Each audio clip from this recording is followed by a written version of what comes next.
Tonight, a Central Division matchup between the Chicago Bulls and the Cleveland Cavaliers. And oh, what a difference a year makes.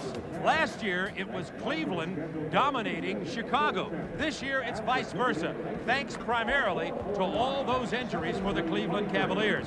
Cleveland, this year, 17 less wins, and they are battling for a playoff spot in the Eastern Conference. The Cleveland Cavaliers are half a game behind Atlanta, and tonight's game and every game the rest of the way, they have 13 left, very important. The Chicago Bulls, on the other hand, are in pretty good place. Of course, they are trying to get home court advantage during the playoffs. And Doug Collins, as we look at Indiana, Atlanta, and Cleveland at 7, 8, and 9, what do you think about who's going to have an advantage there as we go down the stretch? Well, I think Atlanta's going to have a difficult time staying in the playoffs in the 8th position right now. Cleveland has a very good schedule. They're starting to play well at home. They have winnable road games. They have 2 against expansion. They're at New Jersey. They're also at New York, a team that is struggling. So I like Cleveland's chances maybe to even go past Indiana. Atlanta on the West Coast now for 3 games. It's going to be very difficult for them to hold on.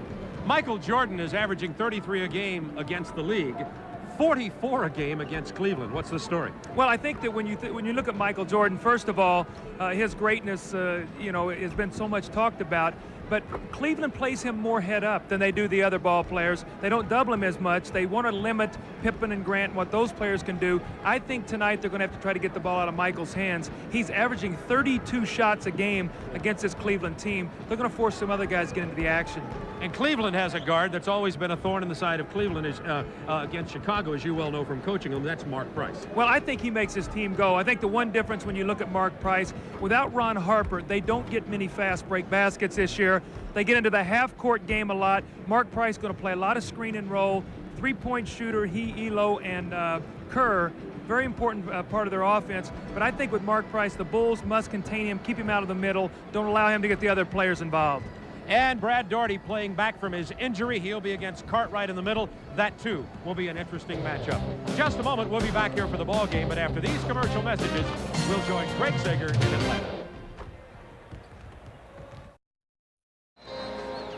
Along with Doug Collins, Bob Neal with you from Richfield Coliseum. Let's have a look at the starting lineups tonight for the game between Chicago and Cleveland. For the Chicago Bulls, under Phil Jackson, Pippen and Grant up front, Bill Cartwright in the middle, Michael Jordan averaging 44 a game versus the Cavaliers, and John Paxson, who's been in a minor shooting slump, only shooting about 38% the last several games. And for the Cavaliers, finally healing, Winston Bennett will start at forward, but you'll see a lot of Hot Rod Williams. Larry Nance still not 100% from his injury. Brad Daugherty likewise coming back off missing 41 games. Craig Elo and Mark Price are the guards. Elo, the excellent defender, who'll be trying to stop Jordan, and Mark Price been averaging 25 points a game of recent. Dick Bavetta, Jim Clark, Nolan Fine are our officials for tonight's ball game. As we're ready to get underway, it's a full house here at Richfield. Of course, they're in town to see their Cavaliers battling for the playoff spot, but of course, they're here to see the guy in the middle of your screen. And with the ball, number 23, Michael Jordan.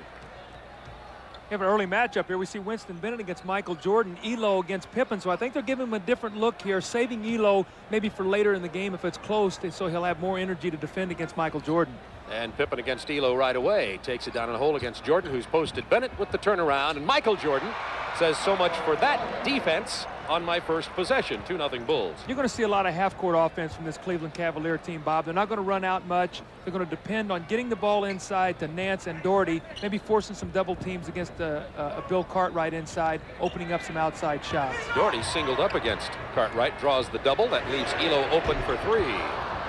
See, that's what happens when you double team, though. It opens you up for offensive rebounds. So the Bulls are going to have to do a good job once they get into the double team to rotate out and make sure they get on the boards. And let's take a look at the keys to the winning. First of all, they want to push the tempo of the game. They must defend the 3-point shot, and they want to get some easy baskets off either turnover, steals, and get into their open court game. Jordan had looked for Pippen down low. Now it's Cartwright against Daugherty. Cartwright with about 5 moves, missed the hoop, rebound, Larry Nance. Bill has really struggled as of late, Bob. He got injured, and he really hasn't gotten back in shape yet. Larry Nance from college 3-point territory, about a 19-footer, tied at 2. Cartwright with the short jump hook. Brad Daugherty, really not a shot blocker. The Bulls like to go inside against him, pound the ball at Cartwright, make Brad Daugherty play defense. Mark Price just inside three-point territory. Shot it about a foot short. Chicago ball. Here's the keys for the Cavaliers, Bob. They must score from the perimeter. We've seen 2 jump shots now that they have not made. They want to attack the Bulls' front line. They want to go at Cartwright and Grant, and they must limit easy baskets by the Bulls. No second shots, no runouts, uncontested. 8 on the shot clock for Chicago, leading 4-2. Now into 5. Three-pointer from Jordan. Rebound Elo. Cavs will push it up court. Daugherty has Price open for the 3, but he bounces it inside to Nance. Kicks it out to Bennett.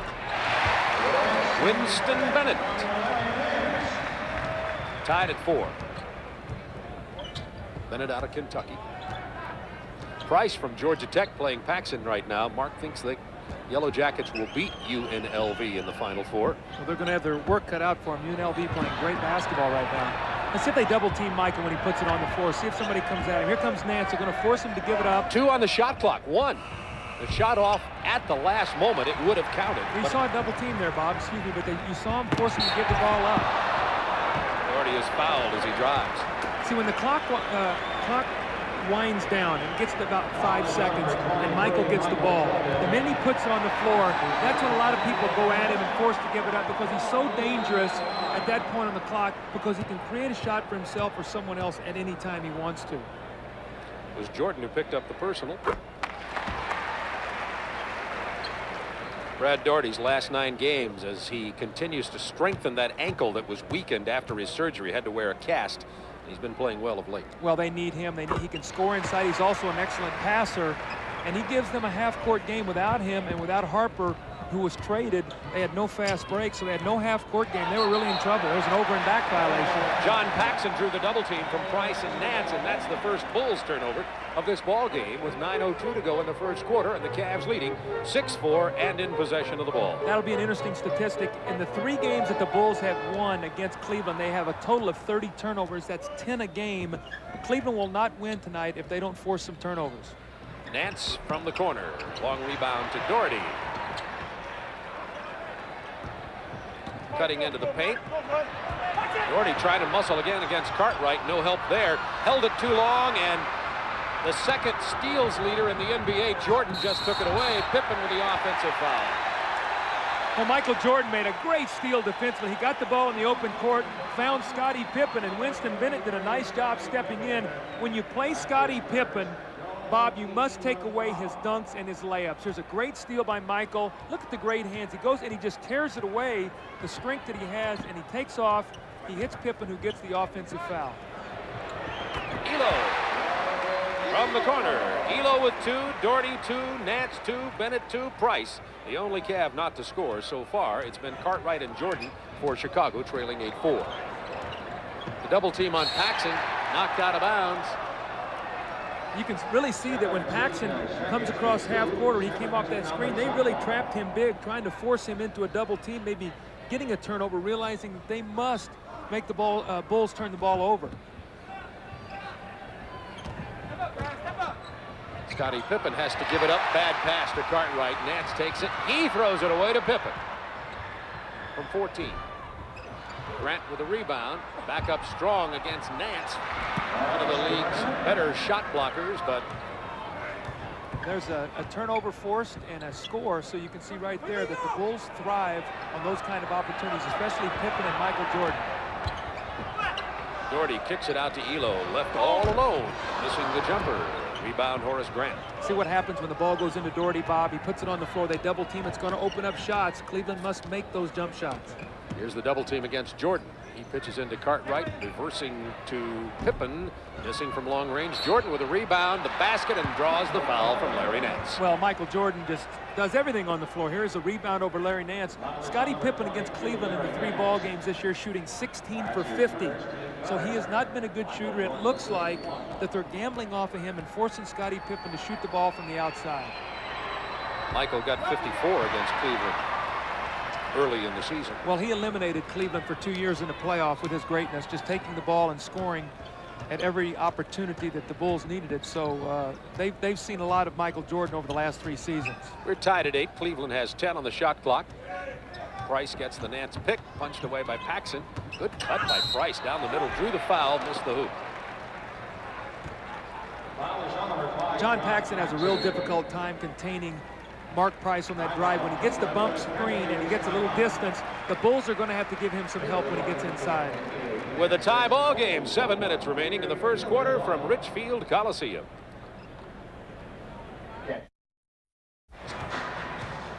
Bob, we're going to take a look here at the double team here. John Paxson's going to come down and give help. And what he's going to do in the double team is going to free Elo up and one pass, and he's going to have a jump shot right here. This is the shot that Cleveland's going to have to make tonight. And Elo misses that one. We're tied at 8.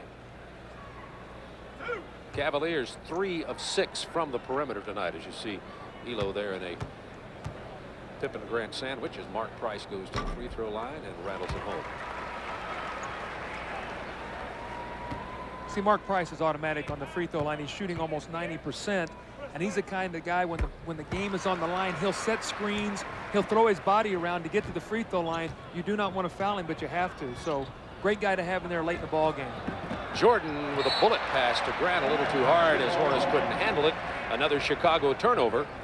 And that is 4 early turnovers. And as Doug pointed out a moment ago, this year, Chicago averaging only 10 a game during Cleveland. So that's going Cleveland's way. It's 10-8 Cleveland with 6:42 to go in the first quarter.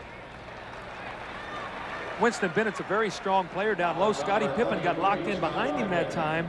And Winston Bennett went up strong, and that's another foul against the Chicago Bulls. So that's 3 team fouls here early, Cleveland only having 1. So looks like Cleveland's trying to get it inside also to get to the free throw line. Elo, as Cleveland has everybody out on the perimeter. See, look at the quickness off the drive, the Price. penetration. Kicked it out to Doherty, who usually hit that 15-footer. Just the quickness and the acceleration of Mark Price to get inside. Pippen open from 12 off the glass from Michael Jordan. Scottie Pippen is an angle shooter. Bob, he loves to get it off the glass. He's a good shooter at angles. Not a very good shooter when you force him to shoot it straight at the basket. So he loves to drive to that 45-degree angle and pull up. Price against Paxson. Tied at 10. First quarter. Price with that change of direction gets the 8-foot hook, and Mark Price has 4.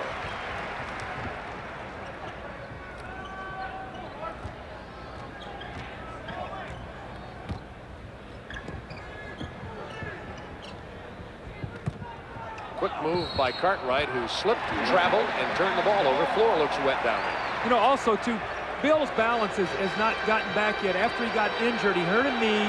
He had tendonitis. It's like Phil Jackson just got a technical foul. But Bill has been injured, and Bobby has a very difficult dilemma. Bill Cartwright, with the injuries that he's had to his foot, it's very difficult for him to lift weights and do the things to strengthen his legs, and as a result, he gets some tendonitis. So he's sort of in a catch-22 situation. And right now, his balance is not good from being injured. You're going to see it right here. You're going to see him as he starts to go. Looks like he just sort of slipped and his foot came out from underneath him, and then Phil Jackson was hit with a technical foul. Mark Price sank the free throw. Cavaliers have the ball up by 3. Doherty with a little jump hook. No. Pippen rebounding. Bulls running. 4-on-4. Jordan wanted the 3. Bennett backs off another step. He'll take it. He backed off another step, and Michael took him to the cleaners on the baseline. Well, Michael Jordan. You know, you lose both ways. Well, they say, I better play him at the 3. There's a steal by Michael. He knocks it off Elo's leg. So 4 Cleveland turnovers. You know, Michael Jordan, how do you play him? Bennett said, I'll get up in his face. No, I'll give him the 3. No. And by then, 2 are down. That's right. Elo plays Jordan pretty well. I thought Harper, when Harper was on this Cleveland team, it gave the Cavs a whole lot better opportunity to beat Chicago. Well, what happens is it gives them more versatility. Elo and Harper can both be in the game at the same time. With Price, they could go small. Elo tried to get it to Larry Nance, and that's 5 Cleveland turnovers in the game with 4:51 to go in the first quarter. It's a 1-point Cleveland lead. Bad play by Paxson, had nowhere to go on the baseline. Now Price running it 3-on-2. Nance to Elo, who missed the layup. He'll miss that layup maybe once a season. There's two. You can book this. We didn't Almost. know for about 3 bounces. Normally Paxson makes that He's shot. been in a little slump the last 2 or 3 games. He sure has. But yeah, he's automatic with the jumper. 13-12, Cleveland by 1. Whistle down low.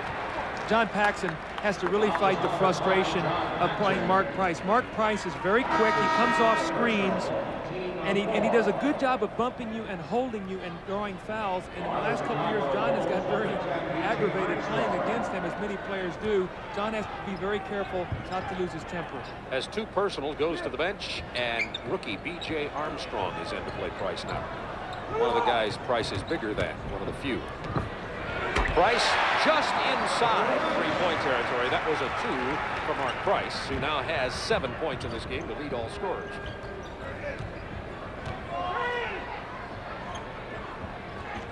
Looking for Cartwright against Doherty. He loves the left-handed hook on this side. Goes to the baseline right hand, but Doherty fouled it. Basket won't count.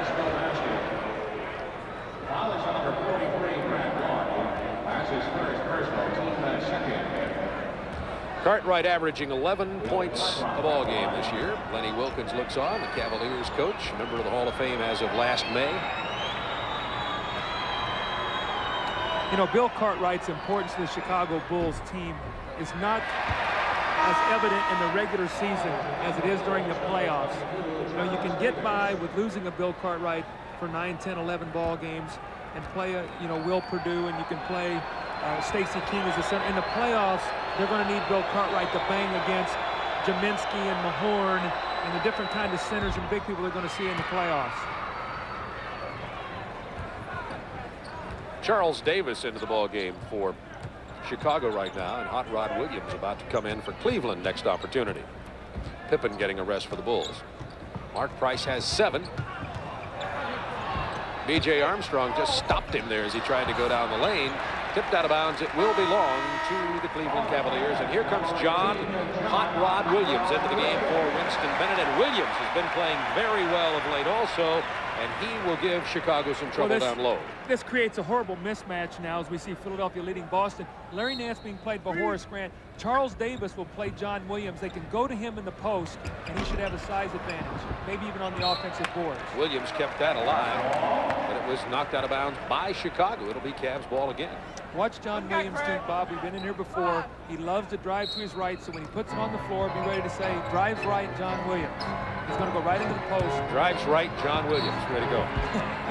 How did I know that? I just sensed he was going to do that, Doug, and drew the foul and will go to the line. It's amazing. That's a bad matchup for Chicago right now. Charles Davis cannot play John Williams. It just depends on how much Cleveland's going to be able to go to it, and will Chicago double team him and force him to give the ball up. But John Williams, one of the tougher low post players in the game, and does get to the free throw line.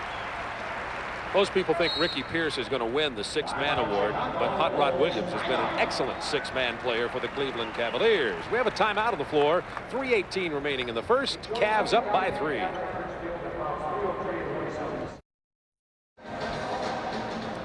Coming up on Friday night, a big doubleheader. New York will be at Chicago versus the Bulls. That'll be at 8 o'clock Eastern time. Skip Carey and Rick Barry will be there. John McLeod will join me on the West Coast for the Portland Trailblazers versus the LA Lakers. They're in a real battle out there in the Pacific Division. Magic Johnson, by the way, day-to-day with his ankle injury. Bob, let's take a look at Michael Jordan in the open court. What he creates here. You're going to see him on the drive. He's going to penetrate, and he's going to be able to create a double team situation as we roll this ahead, so we get a chance to see this in the fast break. All right, and we're going to see this now. You're going to see now the help, and it's going to leave Scottie Pippen open. The penetration, here comes the help, the throw back, and off the glass. Scottie Pippen on the angle. That's where he's a very good shooter. Pippen, an improved player this year, but overall, I don't see his shooting all that much improved. Scottie's getting a lot of open floor baskets. He's getting a lot out in the open court. They're running a little bit more, and as a result, he's been a recipient and played very, very good basketball. He's become an all-star this season. Cleveland perfect at the free throw line, 7 out of 7 so far in this game with a 4-point lead. Grant from long range. Davis gets the rebound from behind Nance. Jordan goes and gets 3. Well, a second shot opportunity. Charles Davis with a nice offensive rebound, and Michael Jordan delivering the three-point shot. Let's see now if they go to the matchup here. Charles Davis on John Williams. They've got a low post situation. Should be able to go in it and get the double team here. And to his right. Now the double team. Elo is open. Should pump it right back into him. He's still got plenty of time. Now 8 on the shot clock. Elo elects to take it into the paint instead. Elo struggling early in this ball game. Michael Jordan has a way of making you do that. Jordan sees a slight crack in the Cleveland defense and makes them pay. Jordan with 11 to lead all scorers. Well, he's on pace for 44, Bob. It's his average against this team all year long. Jordan 5 out of 6 from the floor. Elo from long range continues his cold shooting. Elo has only 2 points in this game. You know, Cleveland's jacking up a lot of long jump shots here early in the game. I thought they'd pound the inside more. They're settling for that easy outside jump shot. It's just not going for them right now. That's a 2-point attempt, and it's good by Charles Davis. See, Charles Davis is the guy last year that helped the Bulls in the playoffs. He's an experienced player. He was in Milwaukee with Don Nelson. And he has the ability to come in and play very well. I think the Bulls are going to need him in the playoffs to be able to spell Scottie Pippen. Price took advantage of the rookie. B.J. Armstrong had him off balance in the open floor, took the ball to him, drew the foul, and Mark Price goes to the line again. See, this is the importance of getting in the penalty. You're Mark Price. They have 14 fouls. You're driving the ball down the floor. A guy is playing you tough. You bang into him, and you put the onus on the official. Do you call the foul or don't you? He's walking to the line now. This should be 2 points for Cleveland. There's one of them. I asked Mark Price about Kenny Anderson, the spectacular point guard for Georgia Tech. As of today, including how great Kenny Anderson is, Mark Price, statistically and in a lot of other ways, is Tech's greatest point guard, you'd have to say, in history. I said, what about Kenny Anderson? He says, I may hold that title for maybe one more game. He thinks that he's... Mark Price says, I like to just watch Anderson dribble the ball. He's so good. High praise from a fine pro player in Mark Price. 13 for Jordan. For 3, Price. See, you cannot slide behind that screen roll. B.J. Armstrong, when he hits that pick, has got to keep fighting over the top. Cleveland fell asleep. Grant made him pay. Those are the easy baskets that we talk about. You've got to take those away from Chicago, especially Grant and Pippen. See, B.J. sliding behind this again. Price is going to get in range to get his shot. Now Elo gets it down to Williams again. Here's the double team. Went to his left that time. That's surprising everybody. That's and gets the move, Bob. Less than a minute to go, tied at 24 in the first period.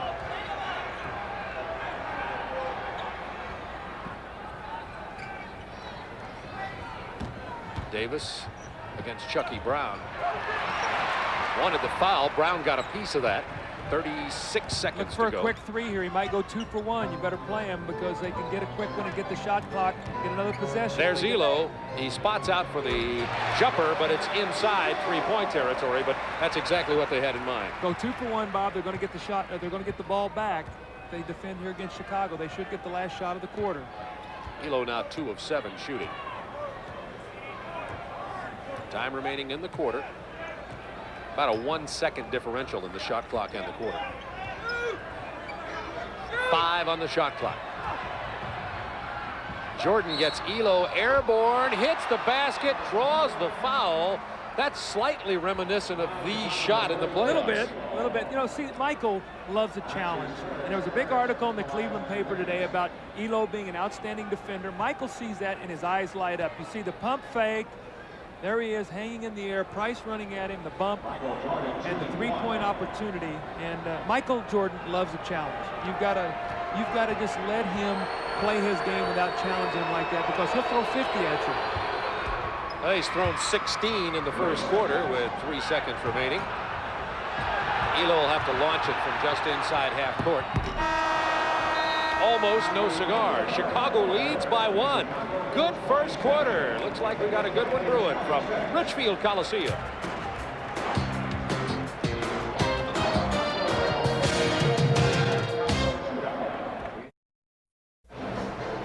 Bob Neal, Doug Collins with you as the Chicago Bulls have a 1-point first quarter lead, and here's one of the reasons. Well, here's an easy basket Chicago gets because you see the Cleveland front line. They actually have 3 players back, and Horace Grant gets behind the defense for the easy pass. This is the kind of baskets that Chicago thrives on. They must take this away from him. John Williams just let Horace Grant run right behind him. Tell you what else is happening. You talked about perimeter field goals being a key, particularly for Cleveland. Chicago 7 of 12 from the perimeter. Cleveland only 6 of 14. Elo only 1 of 6. So that's in a big Bulls favor at the moment. Nevertheless, Cleveland trails it by 1 opening the second quarter with 7 on the shot clock.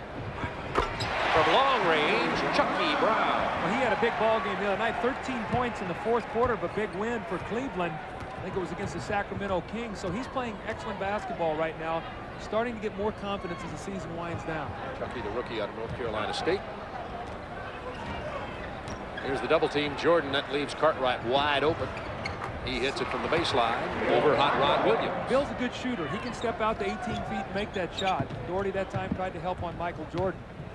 Price takes it into Cartwright, draws the foul, gets the free throw and the basket, and the official gets a mouthful from Bill Cartwright. Well, see, what is happening here is they're playing a lot of screen rolls we talked about. And what is happening is Bill Cartwright is being put in a position here. Doherty's setting the screen against Armstrong. Cartwright has to help. He's not quick enough when he takes that kind of angle. Mark Price hears the whistle. He throws it at the basket, and he gets the three-point play. Mark Price with 15 points. Jordan has 16. Price has 15. So the 2 guards, as we set up at the beginning of the ball game, fortunately for us,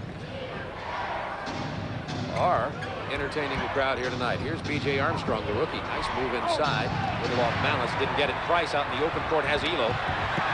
Bad pass from Price. You won't see more than one of those again. That ball was slightly tipped by Michael Jordan, or Elo would have had that. That ball was just enough to deflect it where Craig Elo could not finish it. Steve Kerr checks in for Cleveland. Mark Price will get a rest. Oh my, look at that. Philadelphia 63-49 over Boston. Talk about surprising. This is really surprising. Well, New York has died. They have really had their problems. They are limping in right now. It's a 3-point attempt. That is good from Charles Davis. He's had 5 points off the bench now, plus an offensive rebound that he threw back to Michael Jordan for a 3. So he's had his hands at 8 points. Big contribution tonight. Chucky Brown gets it back to Kerr. It's Kerr, Elo, Chucky Brown, Doherty, and Hot Rod Williams on the floor for the Cavaliers right now. Here's Elo. Boy, Elo cannot buy one right now. He is 1 of 7 from the perimeter in this ball game. Excellent outside shooter. Jordan saw the opening, kicks it out to B.J. Armstrong. This is from the perimeter. Jordan steals the rebound from Doherty. Now Williams. Kerr has some problems with it, loses it out of bounds thanks to the defense of Stacey King, who just came in for Chicago. You know, when you look at this Cleveland team, the one real big difference that I see this year is they used to be able to outlet the ball to Mark Price, and Harper was streaking down the floor. They would throw ahead to him. He gave them 18 to 20 points in the open floor. They really don't have a fast break now. And Bob, when you can't fast break and get easy baskets, it's tough to score 100 points. There's Paxson, who's missing from the perimeter. He continues to struggle the last 4 games from the outside, which is his bread and butter. Chicago by 1. Pippen, an errant pass to King, but it's corralled by Cartwright. Armstrong from 17. Loose ball foul on Chicago. Chicago depends so much on the outside jump shot that when shots are not going, they really struggle. When Paxson's shooting the ball, and Michael Jordan and Armstrong, these guys, their offense really flows. But when they're not shooting the ball, they must depend on second shots and open floor game. Right now, Cleveland's doing a pretty good job not letting them do that. Another Cleveland turnover. That's 8. Chicago on the run. Pippen wanted to hit King, breaking. Lost side of the ball. Now it's 3-on-2. Cavaliers. Chucky Brown missing. Rebound Cartwright. Back comes B.J. Armstrong. It's getting ugly. Still a 1-point Chicago lead. 9 minutes to go first half.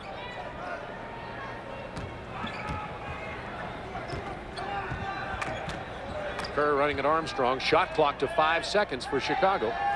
Pippen Blows past Chucky Brown like he was nailed to the floor. Well, see, Chucky Brown, when you're playing Scottie Pippen, you got to make him shoot that outside shot. That time Chucky Brown came out straight-legged, and Scottie Pippen just went right around him.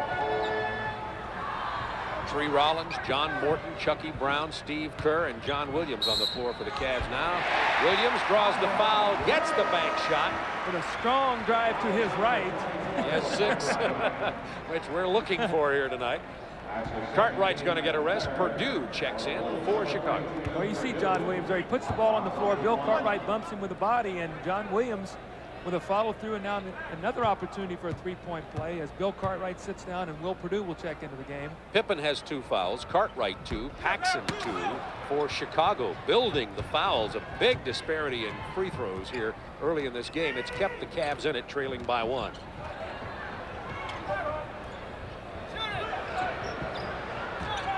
Pippen working against Williams. Good defender.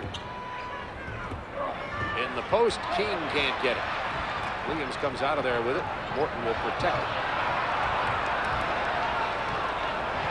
Cavs can regain the lead.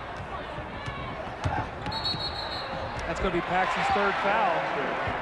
They're going to wave the basket off. No continuation, and that is on John Paxson. And you're right. The Bulls are getting into some foul trouble. They're going to get Paxson out of there, I would guess. Well, what's happening is Cleveland is starting to penetrate off the dribble more. They were earlier standing still and taking the outside shot. Look at Morton here. He's just continuing to barrel down the drive. Paxson bumps him with the body. Chicago, on the other hand, shooting a lot of jump shots. You will not get to the foul line shooting a lot of jump shots. The referees will not put you there. Bulls with 4 team fouls. Cavaliers with none. There's Williams going to his right and going to the hole. Hot Rod has 8 points off the bench. He has really become an outstanding player for Cleveland. I know Lenny Wilkins loves him and the way he plays every single night for this Cleveland team. Through adversity and through injury, he's been really the one shining light of this team this season.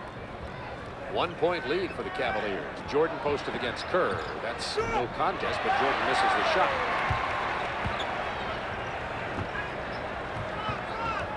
.7:21 to go, first half from Litchfield Coliseum. Cavaliers a half a game out of the Eastern Conference Final 8 for the playoffs. Every game very important for Cleveland. They're battling with Indiana, Atlanta, and Milwaukee for the 6, 7, and 8 spots. Got to shoot the ball. Morton with a rainbow. And the shot clock winding down. John Morton not aware. No look. Armstrong to King, the 2 rookies combining. King couldn't get the layup, but drew the foul. Cleveland gets a timeout. Larry Nance picks up the make that Tree Rollins picks up the personal. We'll be right back.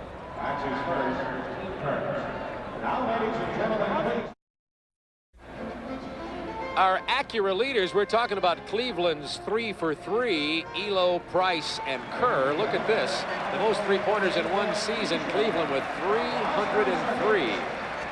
They're on track to move ahead of Sacramento. It'll be tough to beat New York. Scottie Pippen has only 4 points in this ball game so far. Well, when I'm on a bank shot, this one on a strong drive to his right that he finishes. You know, that time Chucky Brown allowed him to penetrate on the baseline. Again, you got to force Scottie Pippen to shoot the outside shot. And that, speaking of the outside shot, Larry Nance has got to be thrilled that that bear has got his jersey. Well, I'm working with a bear, and so's that guy, so we're even here tonight. From the Moscow Circus. You're working with a bear. Wait a minute. Am I insulting? No, that's a compliment. Yeah. That's a compliment. 1-point lead. Is that a compliment? That's a compliment. Okay. I'm going with bear of a guy. Stacey King. Unbearable. Unbearable. King goes to the free throw line. Now watch out of this free throw situation. Chicago likes to jump a trap on you, so Cleveland is going to have to be aware here. Free throws, we see the disparity right now. Cleveland 10 for 10, Chicago 2 for 4. Cleveland must be aware here of a full court pressure trap that Chicago likes to show after made free throws.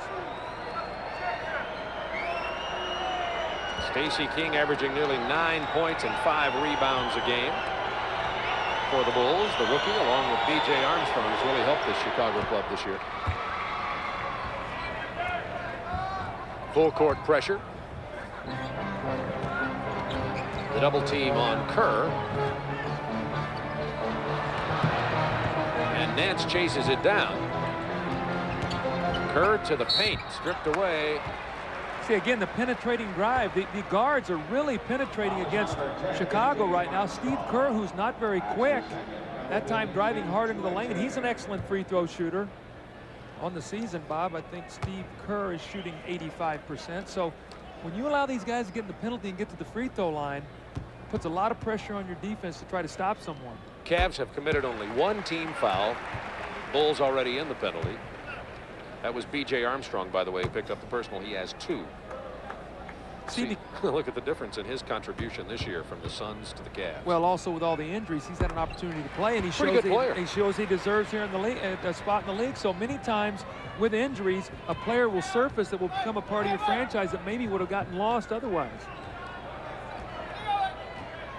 Kerr will defend B.J. Armstrong. Morton is on Michael Jordan. He was on him for a moment. How about that? I mean, then he slipped off of him. Well, I mean, he's driving to the basket. They go up and they wrap their arms around his waist, and he still gets the shot off. If you want to keep Michael Jordan from shooting the ball, you better wrap your body around his arms and just not allow him to even get a shot off. But what's the strength here? Tree Rollins comes over, he grabs him, and Michael still makes the shot.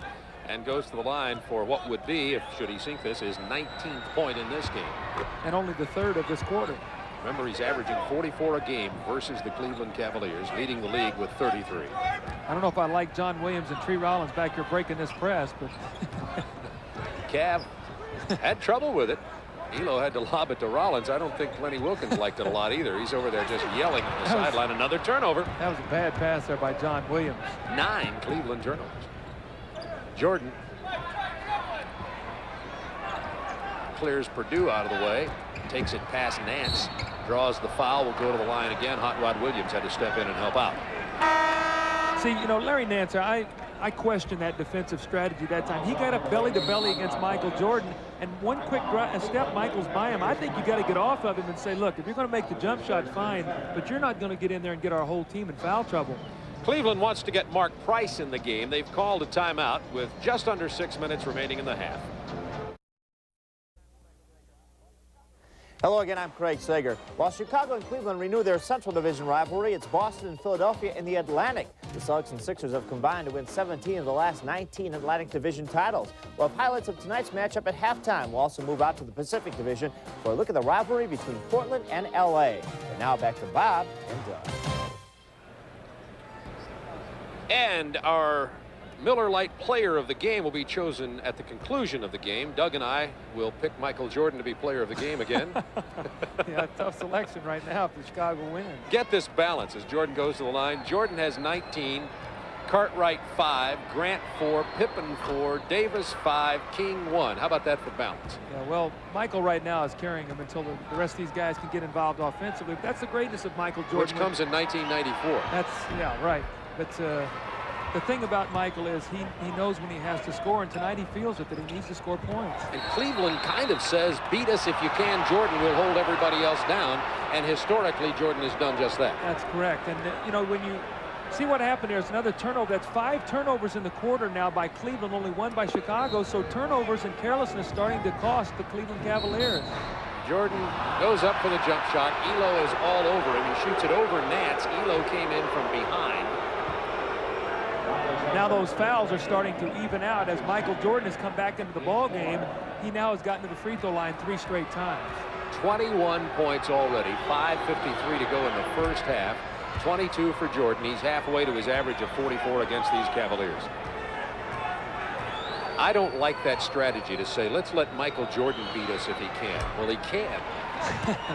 Well, it's happened in the playoffs twice now, so let's see the press here again. That's where they got to throw ahead and try to attack. Now they're letting Chicago recover defensively, and now you've used time off the clock. Now you've got 14 seconds to try to run an offensive play. Elo from the perimeter finally finds the range.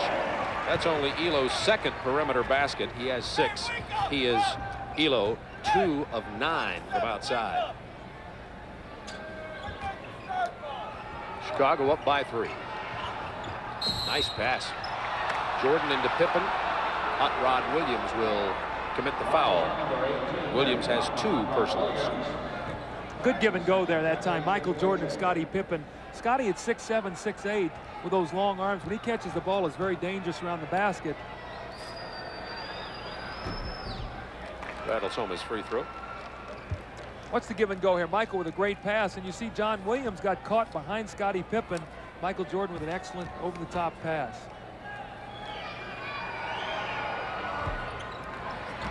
Pippen had 27 points versus the Suns.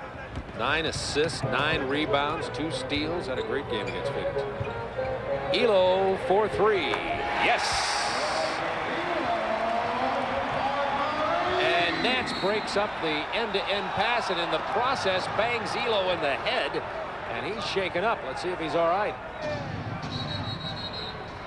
Cleveland gets 22nd timeout with 5:05 to go in the first half. Bulls are up by 1 and will have possession of the ball with 21 on the shot clock. Elo is right now being asked to name the Coliseum in which he's playing.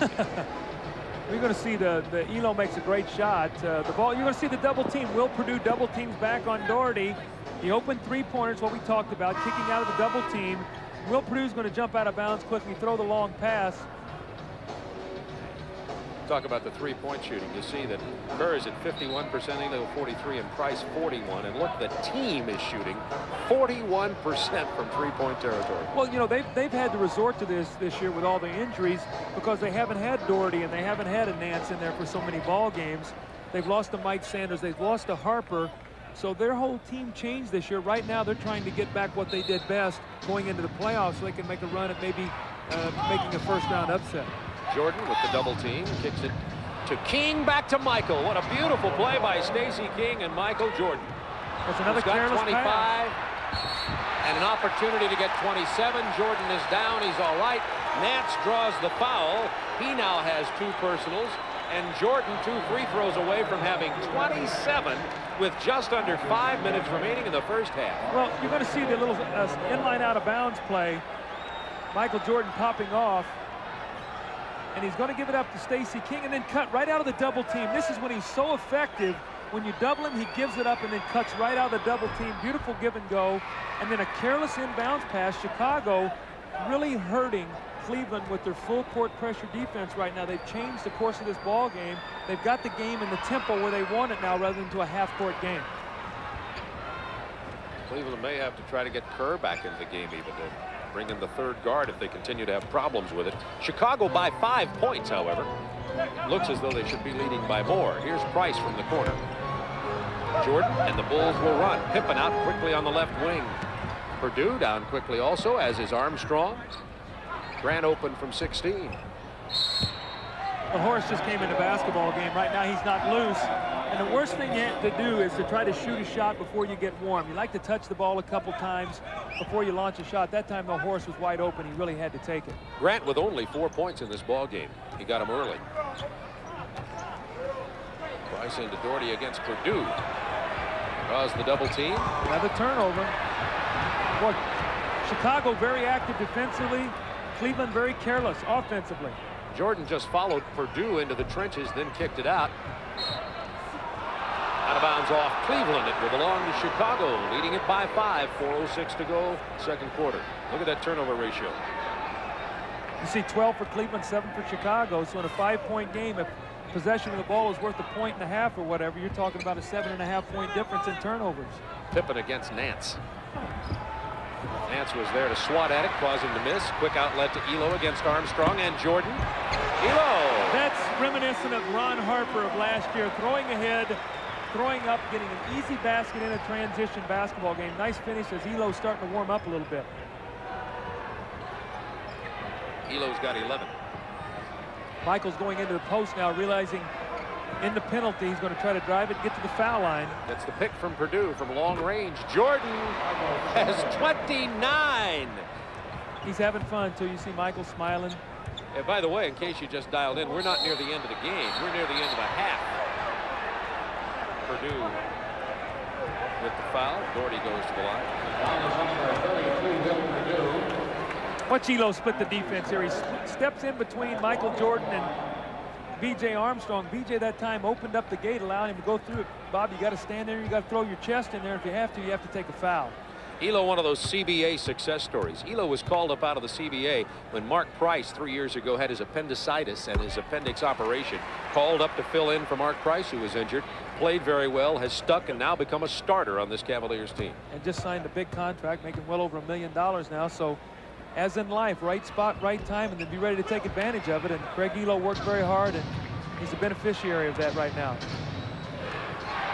Chicago by 4.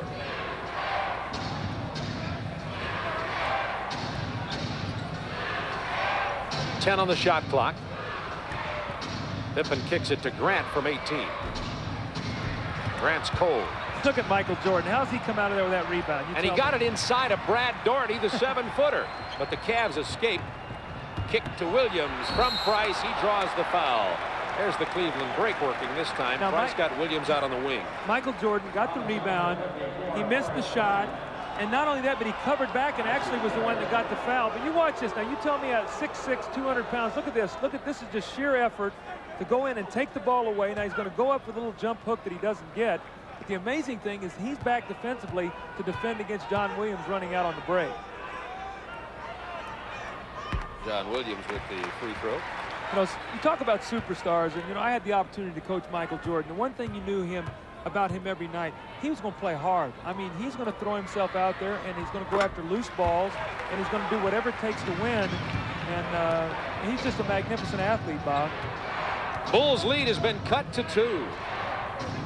2:44 to go first half. It's been a good ball game. Good matchup between these two Central Division clubs. Here's Jordan. Elo all over him. 7 on the shot clock. They've isolated Jordan against Elo. Illegal defense against Cleveland. I didn't see that. I don't know who was illegal. I know Michael was isolated. Looked like everybody was bunched together. That's the way I make the call. It just looked illegal. It looked wrong.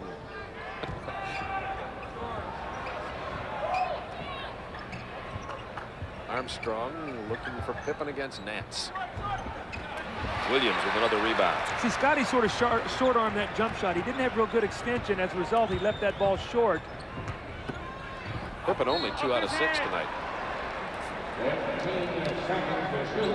That'll belong to Cleveland with 15 seconds on the shot clock. They love to get Mark Price open off the screen. Watch him coming off Daugherty here from the little jump shot. There he is.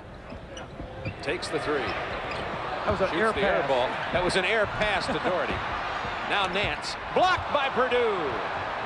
3 on 2. Jordan kicks it out to Armstrong. With a veteran-like play, Armstrong draws it out. And we'll look for the good shot as they set up the half court. You got Will Purdue against Mark Price right now. If they'll throw the ball into post. Armstrong just decided he was going to shoot. That was a near certain 2 if they could have gotten into the 7-footer Purdue. Cleveland wanted to get a foul against Jordan. It didn't come. Purdue with another rebound. Now watch Michael get to the line here. They're going to really get mad. He got into the paint, gets the 2, and here come the boos. Michael with 31 points, 2 shy of his league-leading 33, and we're a minute 12 away from the end of the first half. I like his chances to get the 44. Smart play, Mark Price, realizing crowd into the ball game, upset about the officiating. Throw yourself in there, get to the free throw line. That's a veteran play. Armstrong has 3 personals now. Price has 15 points. Well, Michael has 60% of the Bulls' points right now.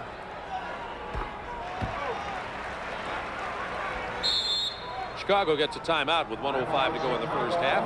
The Bulls up by 3. Price will get 1 more free throw when we return to Richfield Coliseum. But first, these boos for the officials. They're not happy here at Cleveland. Here's a shot by Mark Price, air ball. Daugherty goes up with it, does not get it. Larry Nance with a great follow-up here on the slam cam. You're going to see it. And Will Purdue with a nice block. Beautiful play there by Will Purdue to block the shot by Larry Nance. We'll have to get a tape of that and send it to Will. Well, that's a shot last year that Larry Nance would have dunked. And this year with his leg, he does not have the explosion. And as a result, he got the shot blocked. Normally, you either get to the free throw line or get 2 points. Cleveland committing 12 turnovers this half, but still hanging in here, trailing only by 3. Mark going to Price going to the line when we come back for another free throw. I think when you see that stat, the one thing you're seeing is Cleveland is turning the ball over, but the Bulls have not really been able to get out and convert off of it. I think they did get to the free throw line after some half-court pressure, or excuse me, some full-court pressure. But Cleveland is very fortunate right now to be within 3 points because Chicago had a lot of opportunities, and Michael Jordan has just been sensational. 31 points for Michael Jordan. He is 11 of 15 from the floor, 8 out of 8 from the line. Not only that, he has 7 rebounds. A doubleheader Friday. The New York Knicks, who are getting clobbered tonight by New Jersey, struggling mightily, will have to go into Chicago Stadium. Ewing is scoring big these days. And then that's the first game of our doubleheader. And I'll be out on the West Coast with John McLeod for a big Pacific Division matchup between Portland and L.A. Portland had a 133-111 win over the Lakers on Tuesday night. Magic Johnson sprained his ankle. He is day-to-day. I'll make a phone call to Jerry West and Pat Riley, make sure he plays in our ball game. Well, I'll be in Denver Friday night, Bob, so I'll be watching you. I'll be glued to the tube watching you on TNT. John McLeod will be playing the role of Doug Collins for that game. It's a tough job. I hope that I don't become Wally Pipp.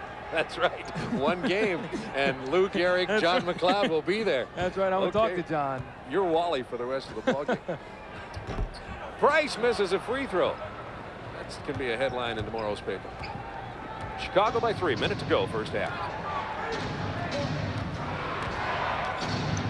Ooh, BJ stepped on the line there. They didn't see it. Sure did. Could have been an over and back. Stolen by Brad Daugherty, who stepped out. Price takes it hard to the hole. Lost control. It'll be Chicago ball. Price can't stand the call from Dick Bavetta. Scottie Pippen knocked that ball away from behind. Great play by the long arms of Scottie Pippen. Michael Jordan draws the double team. Way over to Pippen. Takes it inside against Williams. Rebound Daugherty. Good job of smothering the outlet pass that time by Will Perdue. Forced Mark Price to come back down the floor to get the ball. Inside to Nance against Pippen. Jump hook. It's a 1-point Chicago lead with 21 seconds to go in the half. Well, the Bulls here on this situation, they like to get the last shot. They like to run Michael Jordan off a high screen roll, probably by Will Perdue. Let's see if Cleveland tries to run and double team him. So they're going to take the ball out of his hands. Smart play. Do not let Michael make the play. 3.5 seconds. They're going to let B.J. Armstrong take the jumper. The rookie sticks it. That's the end of the first half of play with the Bulls leading it 53-50. It's been a good one from Richfield. Lenny Wilkins is going to have to go to the chalkboard, as will Phil Jackson. We'll be back here at the Coliseum in just a few moments. Thank you, Craig Sager. The Chicago Bulls with a 3-point lead here at the Richfield Coliseum. And by the way, Cotton Fitzsimmons setting a new standard for coaching dressing. We're going to have to get you some denim here instead of your brand new, very hot tie, by the way. Almost a tie ball game. The Bulls pulled out by 3 right at the end of the first half. Michael Jordan has been all over everybody. I mean, Michael with 31 points, only 2 below his average in the first half. Well, we talked about the ways he's hurt this ball club, but when he gets to the line 9 times, he has 7 rebounds, he has 31 points. The Bulls shot 44% from the floor. Michael's shooting 11 for 15, so he's carried them in the first half. Michael has been sensational. I do believe, though, for them to win the basketball game, some of these other guys are going to have to step forward. Second chance points, you see Chicago 7-0, so they're +7 in that statistic. Now we talked about points off turnovers, 11-0, so they're +18 in second chances and points off turnovers. When you look at Cleveland, Bob, Brad Daugherty only got 3 shots at the basket, had no field goals. They've got to get the ball inside to him. We talked about Elo getting shots. He had 13 shots in the first half because of the double teams. And we see the balance there with the Bulls. Michael with 31, 5, and Charles Davis actually had his hand in 8 points. He had 5 points, and then he got an offensive rebound, kicked it out to Michael Jordan. So I thought he made a big contribution when Scottie Pippen went out. Mark Price is leading the way in scoring for Cleveland. Mark Price has 16 at the half, Elo 11, and Hot Rod Williams came off the bench for 10 points. But inside, Nance only 4, Bennett only 2, Daugherty, as you pointed out, 0 for 3, not one single field goal. And as you mentioned, Cleveland will have to try to pound it inside in order to beat Chicago. I think that what you're going to see right here is the first possession is going to go inside to Brad Daugherty. He's going to have to get, Lenny Wilkins likes to do it right out of a timeout or right out of a set situation to get him going. Price goes for 3. and gets it. And it's tied at 53, and Mark Price has 19 points. He's having himself a whale of a ball game here tonight. Defensing John Paxson now has 3 personals. Cartwright has it blocked by Nance. Cleveland can take the lead. Price kicks it to the follow man, who's Doherty, misses the finger roll. Here's where Chicago's at their best, right here in the open floor. Paxson gets a lot of open shots in this kind of situation. Into Cartwright. Paxson all alone out here, but Cartwright takes it from 6 feet. Well, it wasn't pretty, but he got it in. Bill that time with a bump against Nance, got his distance, and turned around and stuck his shot. No offense to Bill here, but nothing he does offensively is very pretty. No, Bill works hard to get his shots.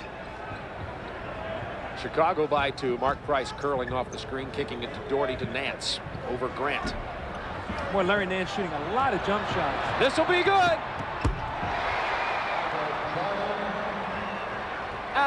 Just a routine dunk. Yeah. I give him. I'm like the judges at the We're slam good critics dunk. here, aren't we? Yeah, give me the free throw line 360 turnaround tongue on both sides of the mouth jam before I give him a high score. Jordan, by the way, with 33. Incidentally, foul away from the ball.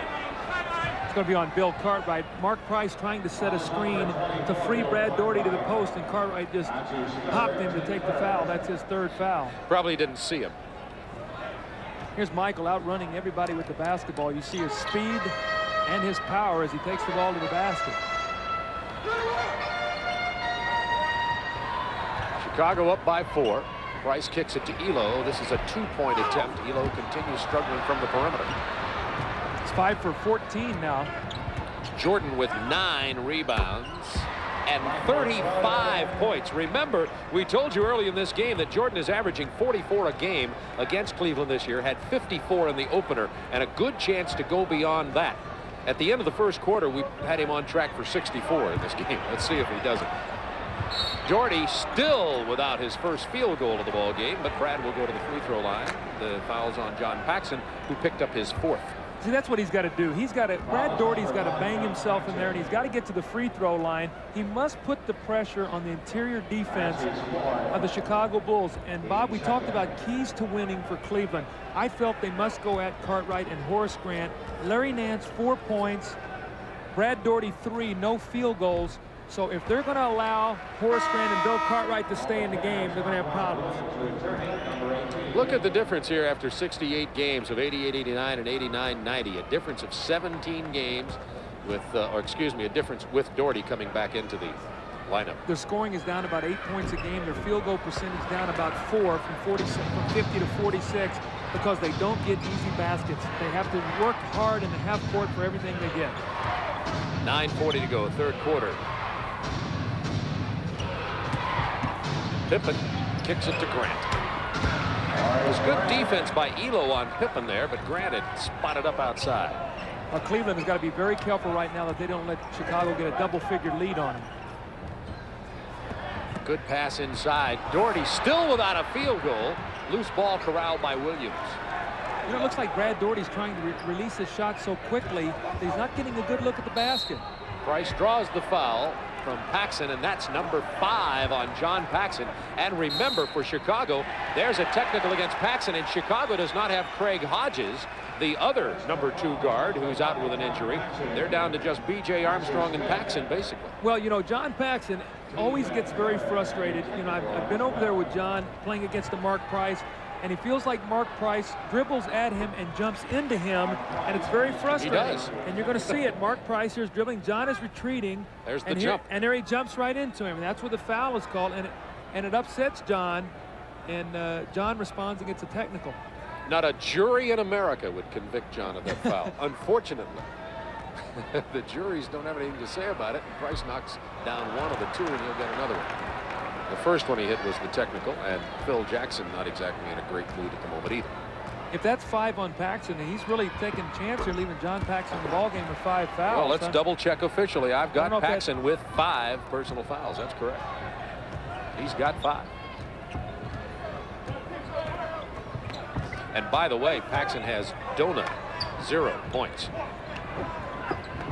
Jordan on the pass and the bounce. Jordan was cutting to his left, turned around, hit a fadeaway shot moving laterally. That's not in anybody's textbook, best I recall. Price, splitting the defenders, draws another foul. See, he's so difficult to play because he's so quick. You try to trap him, Bob, and he splits you, and he gets his leg in there, and then he spreads himself out. And right now we see 14 fouls on the Chicago Bulls, none on Cleveland. So although Chicago has a 7-point lead, if Cleveland will continue to drive to the basket, maybe they can get back in this ball game at the free throw line. Paxson goes to the bench, and B.J. Armstrong comes in to chase Mark Price now. Price, by the way, has 21 points. Nice pass inside to Williams, blocked by Grant. Elo, this is off the glass. That's an offensive foul there you got away with. Bennett puts it back up, misses it, draws the foul. It's on Pippen, and he has 3. So Pippen with 3, Cartwright with 3, Paxson with 5, Armstrong with 3, and Chicago's staring at some serious foul difficulties with 8:33 to go, third quarter. The problem is Michael Jordan only has 1. That's the guy you want to have about 7 fouls. We can go sit down. Right now he's in one of those games we can see that every shot he takes he thinks is going in the basket. He's right. He's close, right? What is he, 13 for 17 from the floor? Exactly. Bennett with 4 points now. 8:30 to go, third quarter. 63-58, Bulls by 5. Cleveland battling for that 8th and final playoff spot in the Eastern Conference. Jordan penetrating, splits 3 guys, gives it to Horace Grant for the jam. You think Lenny Wilkins has seen enough of Michael Jordan for the night? I mean, he's saying, I've got another 20 minutes. I've got to watch this guy. Jordan has 9 rebounds. He'll get at least a few more of those. He'll probably work on his assists now and come up with a triple-double. Bennett looked like he traveled. Good call. Good call, Bob. I have my striped shirt on tonight. 14 Cleveland turnovers. Armstrong, Grant. Michael Jordan, Cartwright, and Pippen on the floor for Chicago. Pippen trying to get it inside to no avail. The turnover for Chicago, and Hot Rod Williams brings it up to Bennett. Has a path to the hoop, goes to the left hand. Nice move, bad shot. Now here's Jordan against Williams.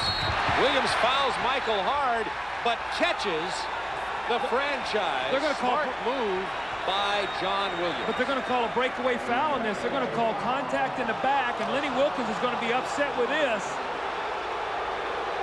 You know, Bob, I want to tell you something about the breakaway foul. The breakaway foul is not determined by the severity of the contact. That's not the intent of the rule. If you make contact in the back from behind, if your body is not in front of the guy and you're not playing the ball and you have contact in the back, it's a breakaway. As Hot Rod Williams got in front of him, I think that's a good call because John Williams was behind Michael Jordan, and this could be a 4-point play. And the reason you see him at the line, it's not a technical. He goes to the line for the free throw. Then he gets the other free throw. Then the Bulls also get possession of the basketball. So it could be a 4-point play here. Exactly. See, they put this rule in because the guy's being pushed in the back and all on fouls in a breakaway situation because they felt like guys were getting driven into the stanchion and getting hurt. During your days as a player, it happened a lot. You saw some really severe fouls undercutting on breakaways.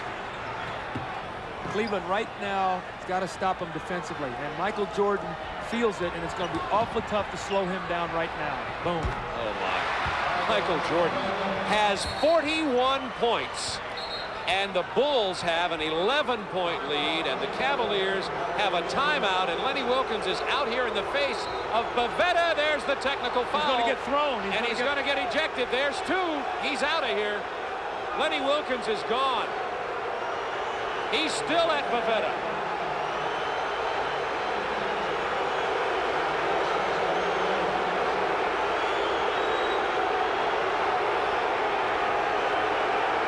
We just saw Lenny Wilkins go, "Ah, shucks." Yeah. That'll get you tossed. It's one of the words you can't say. You know, Lenny Wilkins, one of the most mild-mannered coaches in the league. You see Dick Bavetta, and Lenny Wilkins felt like that there's a couple bad calls he didn't like. Early in this game, Cleveland had a big disparity in fouls being called against Chicago. In the second quarter, that evened up in favor of Chicago. The crowd got into it. Cleveland got into it. Wilkins is now ejected. You can believe that these 20,000 fans at Richfield Coliseum will be all over this gentleman the rest of this game. Well, what they got to do right now is Cleveland's got to regroup here. The fans are in the ball game. They've got to take this energy and they've got to use it in a positive way. Michael Jordan has 41 points, and the Bulls lead it by 11 with 7:25 remaining in the third quarter.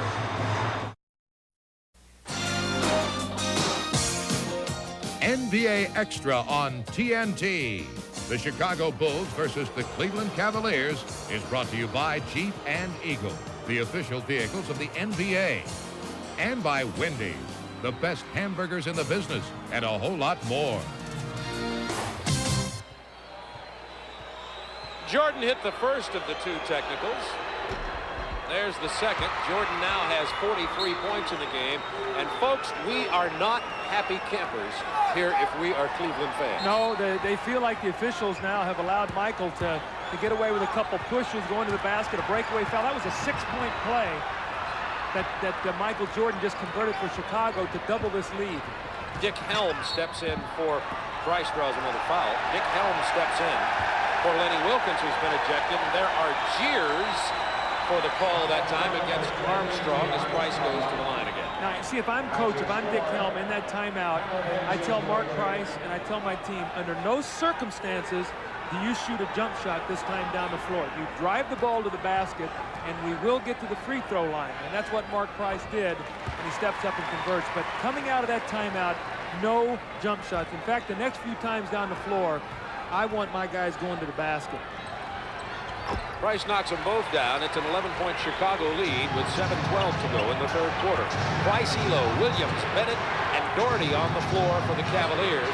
Cartwright, Jordan, Grant, Pippen, and Armstrong for Chicago. Still a lot of time, Bob. 19 minutes left in this ball game. Look at that pass. Blocked by Ron Williams. Great pass from Jordan. Great block from Williams. Don't shoot a jump shot. Take it to the hoop. Here's Doherty against Grant, taking it to the hoop. Misses the shot, doesn't get a call. Crowd gets excited again. Doherty is 0 for 5. Armstrong open from the baseline. He nails it. B.J. Armstrong. Great pass there by Michael Jordan, penetrating.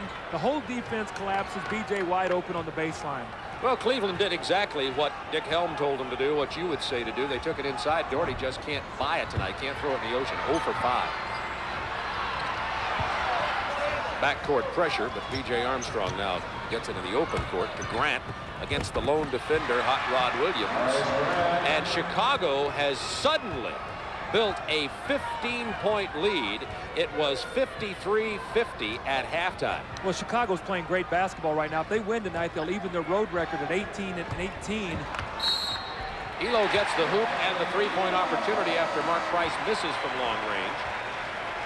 Until then, Chicago had been on a 22-10 run.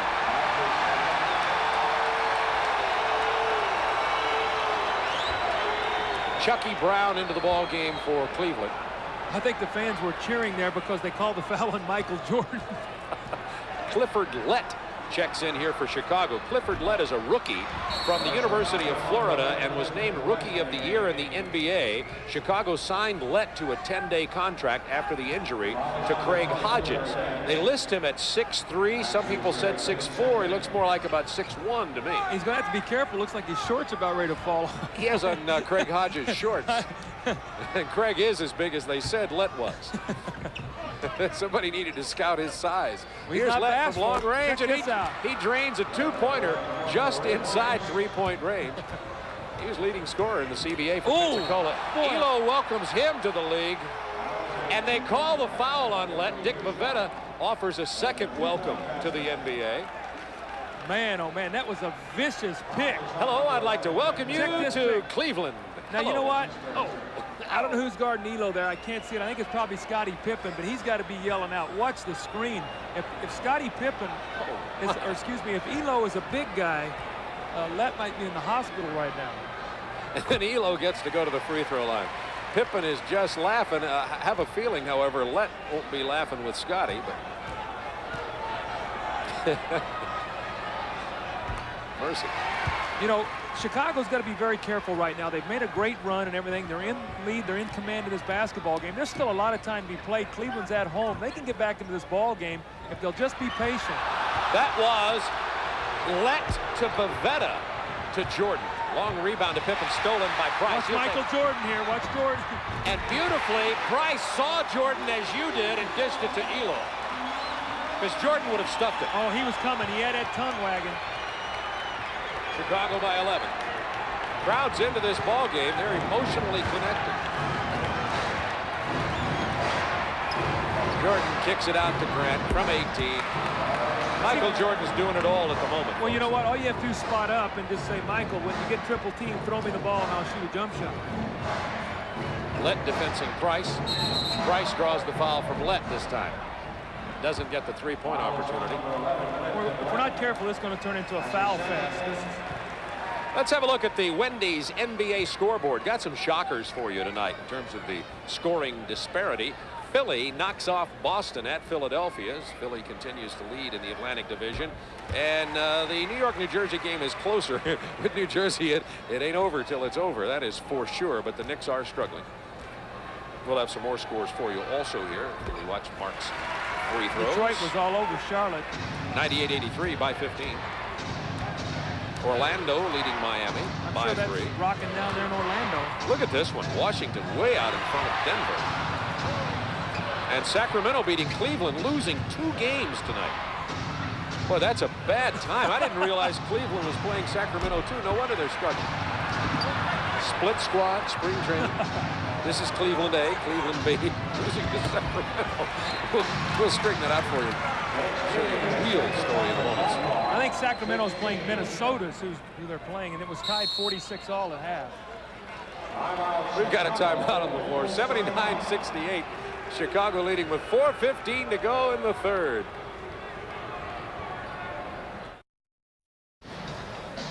Mel Proctor and Randy Gordon will bring you live amateur boxing featuring the U.S. and Canada as the U.S. team warms up for the upcoming Goodwill Games Saturday night at 10:30 on our sister station, TBS, on U.S. Olympic Gold, a TBS Sports exclusive. Here in Richfield, Ohio, it's Chicago by 11.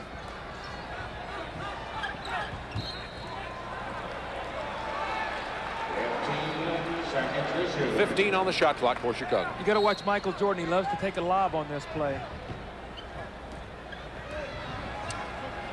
Shot clock to 10. Jordan has 43 in this game. Kicks it to Cartwright. Fakes Elo. Takes the 15-footer. Rebound Williams. Price running, has Elo way out in front. And the layup, and it's a 9-point Chicago lead, and Elo has 19 to go with Mark Price 25, and it's been all backcourt for Cleveland, and that's some of their problem. See, one of the things that's going to have to happen now, some of the other Bulls are going to have to get involved offensively. Michael's carried him now with 43 points. Some of the other guys are going to have to start looking to score. Williams with a steal. It's 4 on 3. Price to Elo. Drives into Jordan. Offensive foul. Listen to the crowd.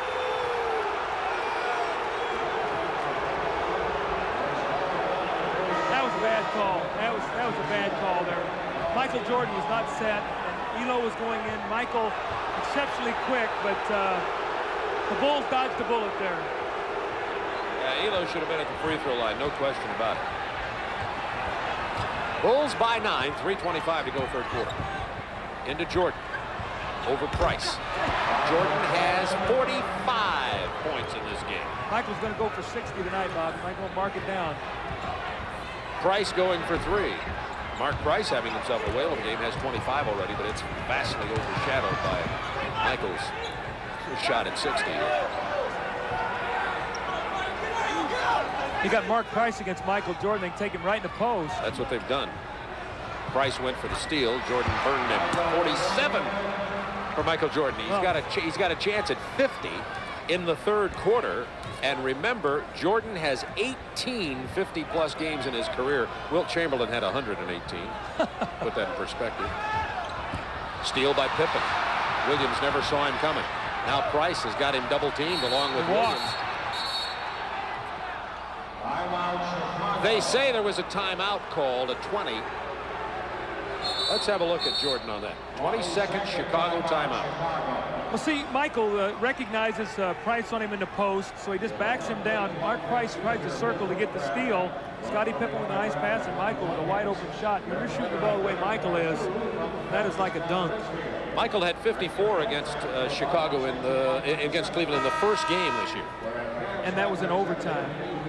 Michael's averaging 32 shots a game, as we talked about on the opening of the game. At halftime, I think he had 15. He was right. 11 Jordan had 15, exactly. Let's see how many shots Michael Jordan has in this game. He has taken 23, 17 out of 23. It's not too bad, is it? I just had to remember that. I have it filed in my mind. See, they ought to have pressured him up there. They could have got a backcourt violation there with the shot clock. Pippen against Hot Rod Williams. Jordan, 49. Oh, man. You know, coaching him, you had to sometimes almost fight your concentration watching this kind of performance. Well, Did you ever? Oh, yeah, he mesmerizes you out there. You start thinking when someone else takes a shot, no, get it to Michael. It's amazing. Price tripped and grabbed B.J. Armstrong to keep him from getting the fast break going. Lost his shoe. You know, you're going that way for Cleveland tonight. Bob, you're seeing tremendous frustration right now on Cleveland's part because they get it to 9. They have a chance to shoot 2 foul shots. Elo's called with the offensive foul. Then Bulls run off 6 straight by Michael Jordan. Now it's a 15-point game again. They could have got it to 7. Here's what happened to Price. Price was just bounced around. Of course, he's used to this. That's little Mark Price trying to get through that forest. Well, he actually tripped over his own man's foot, and as a result, he was able to stumble there, and B.J. Armstrong picked up the loose ball. That was Mark's first personal in the ball game. It's the Bulls by 15, minute 47 to go, third quarter. Stay with us, though. You're watching history by Michael Jordan. He could break 60 tonight. Has 49. About to go for 2 more. 3 on the shot clock over Elo. Look who it ends up with, though, Michael. How does he get the ball? Stacey King just tipped it back out to 23. It's like a rec league team where they've got the ringer. Yeah. Well, maybe not exactly like a rec league team. Jordan will go to the free throw line. Chucky Brown getting that time. Everybody's had their chance at trying to hammer at Jordan. I tell you, we were sitting at lunch today. If you remember correctly, there's a big article on Cleveland today, and Michael talking about how much respect he has for Craig Elo as a defender. And we knew that Michael was going to come out tonight. When we were talking about it at lunch today, that look out because Michael loves these kind of challenges. I just happen to have that with me, being the journalism person here. I bring all headlines, what? Mission Impossible. Elo to try to ground Air Jordan. Yeah, well, the fog lifted, and Air Jordan has 51.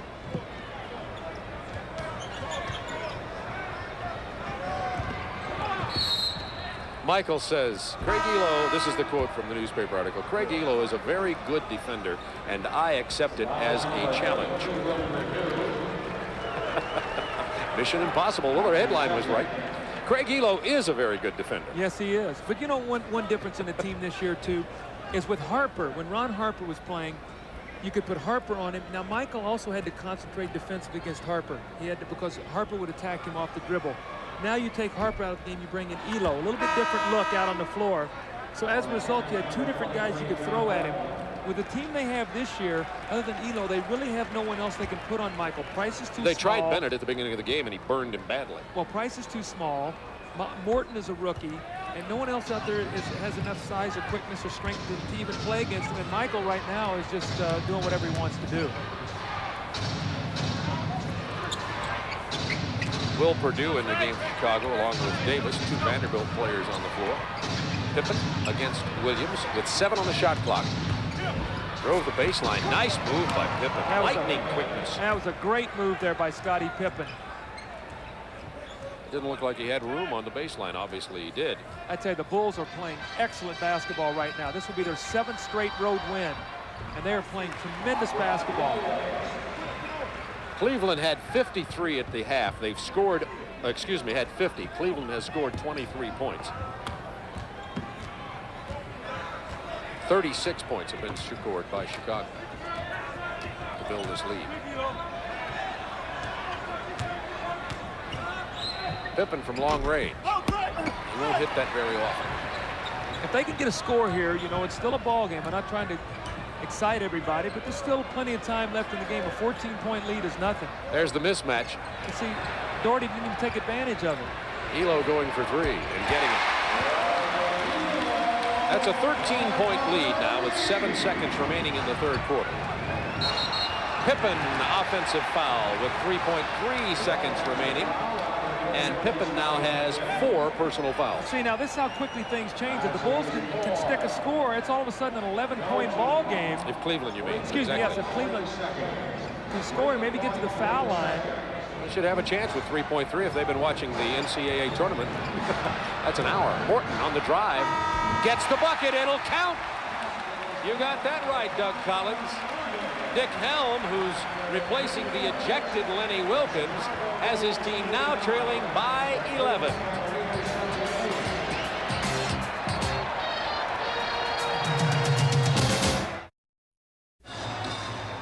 Hey, if you think Michael Jordan can shoot, where do you see these guys?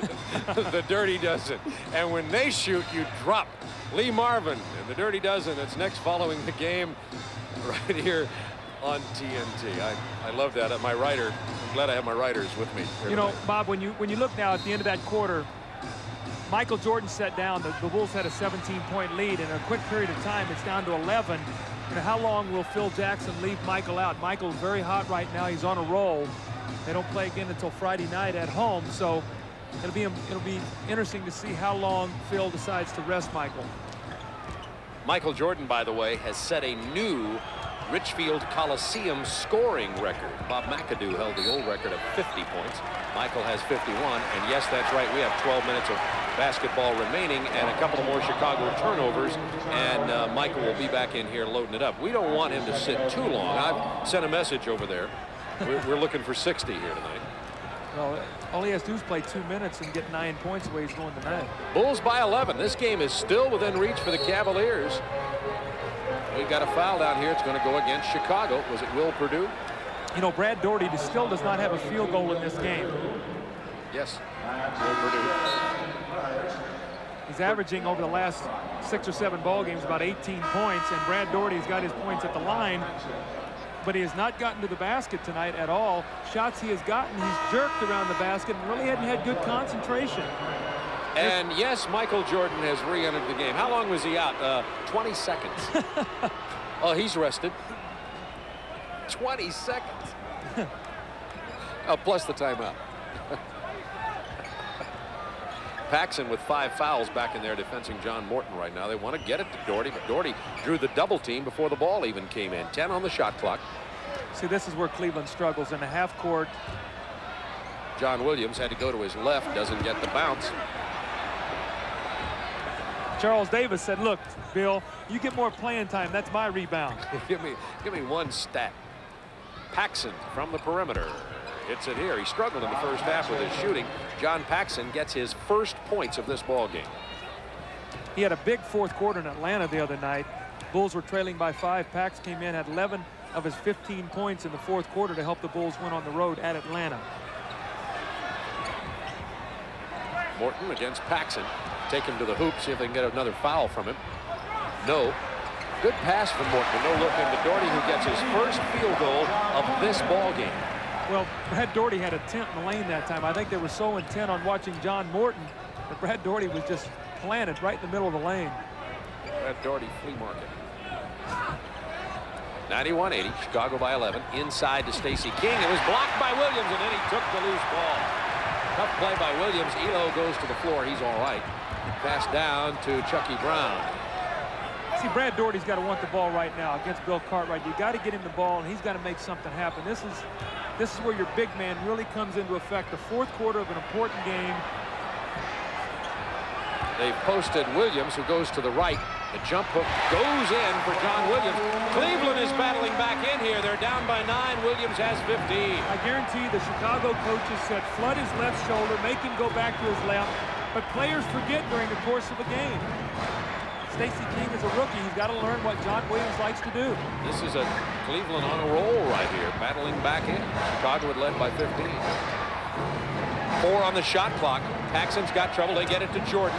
He goes for the 3. He gets the 3. Oh, my. Michael Jordan has 54 points. That matches the 54 that he got against Cleveland in the opening game in overtime this year. Jordan 6 away from 60. See, the toughest thing about that, though, is the shot clock was winding down. They played great defense. Doherty gets the roll. He's had 2 field goals. He's taking it inside. He's got to, Bob. Chicago by 10. 9 minutes remaining in this ball game. Bennett and Nance set to get back in here for Cleveland. Paxson. This is from long range. Brad Doherty. Diving attempt. Can't save it. Price, Nance, Bennett back into the lineup. Elo, Morton, and Brown will sit down for Cleveland.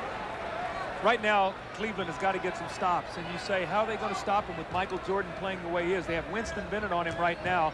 Michael can take the ball past him on the drive.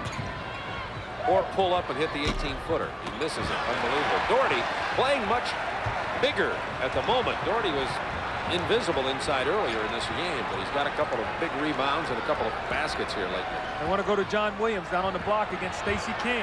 Turn around, right-handed goes down for John Williams.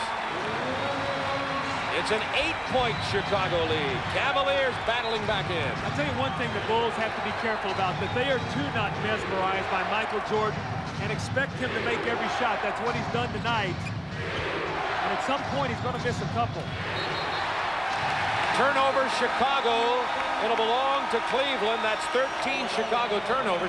Remember, against this Cleveland team, Chicago averaged only 10 turnovers a game. You said it could be a key, particularly late. Well, it has to be, because with a team like Chicago, Chicago's a team that forces turnovers. You've got to make them turn the ball over a few times, not get shots every time down the floor.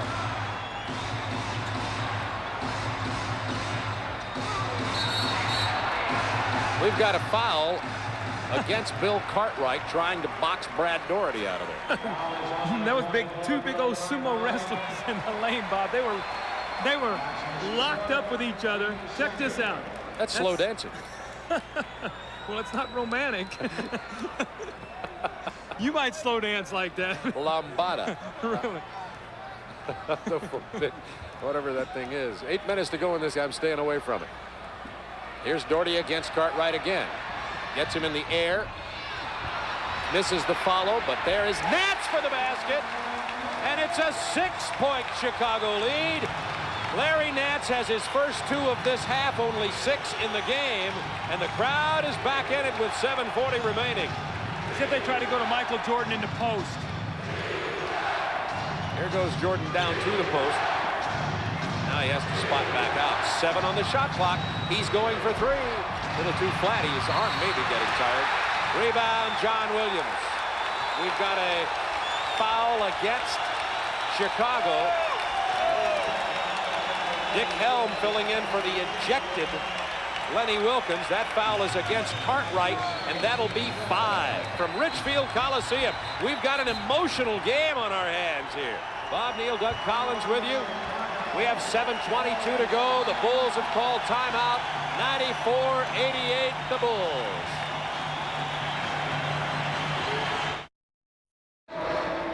Richfield Coliseum, the Cavaliers have won 8 in a row, trying to come from behind to make it 9 in a row, and it's time for the Minute Maid Minute. Well, you see Michael Jordan, 54 points, 10 rebounds.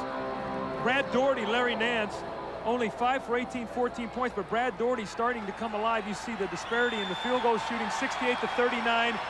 Orders from Dick Helm, if you're the coach, pound the ball inside. Go at Bill Cartwright against Doherty. Let's get him out of the ball game. You got 3 guys inside who can score. Williams, Doherty, and Nance. They're looking for Williams. Draws the double team. Where's the open man? Doherty has 10 on the shot clock. Back to Price. Price has Cartwright way outside. Bennett takes it inside. Somebody got a hand on it. Went in anyway. Looked like Stacey King tipped it, but it still went in. And now it is a 4-point Chicago lead, and the Cavs on a 12-5 run. Now the Bulls cannot stand around and look for Michael Jordan. They've got to all stay active, Bob. They've got to make sure that when he penetrates, they're ready to shoot the basketball. He penetrates. He has to dish it off. 2 on the shot clock. Inside to King. It would have counted. Oh, man. Jordan gets the loose ball. Boy, they got to grab that ball. That time of ball, they tipped it loose. Michael has 12 rebounds to go with his 51 points. Cartwright. You could see Cartwright almost surprised by that pass. Once Jordan gets rid of it, Chicago is disorganized. Williams with the lay-in. Oh, he's going to call the offensive foul. Listen to this crowd. They were going to call goaltending after it, but first, the offensive foul against Williams. Boy, that's a big play right there, because that would have been Paxson's 6th foul. He would have been out of the ball game, and it would have been a bucket and a 3-point play opportunity. We're going to see it right here. I'm not sure John Paxson got there, and then Michael Jordan with the goaltending.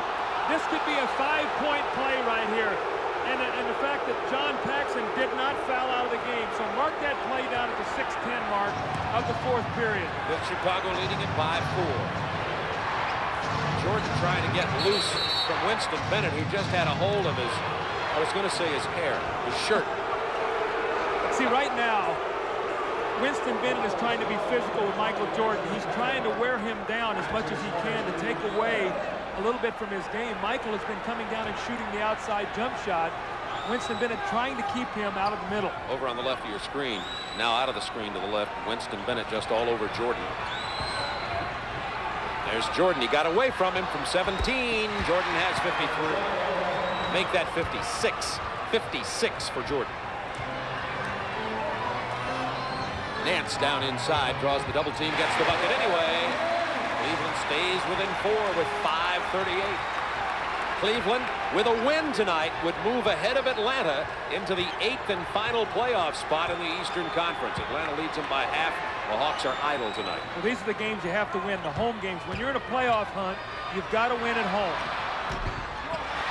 Nance with a rebound. Cleveland can pull to within 2 or less. Price. Bennett's going to take it inside. Pippen stepped up. Nance from outside. Jordan with a big rebound. Looks like he may have gotten away with a little push on Bennett. Yeah, I think he got his hands in his back, but wasn't enough contact to make that call. 13 rebounds for Michael Jordan. Chicago by 4. It's playoff intensity here in this game. Jordan has 58. The next 2-pointer by Jordan will give him 60. Cleveland needs a timeout here.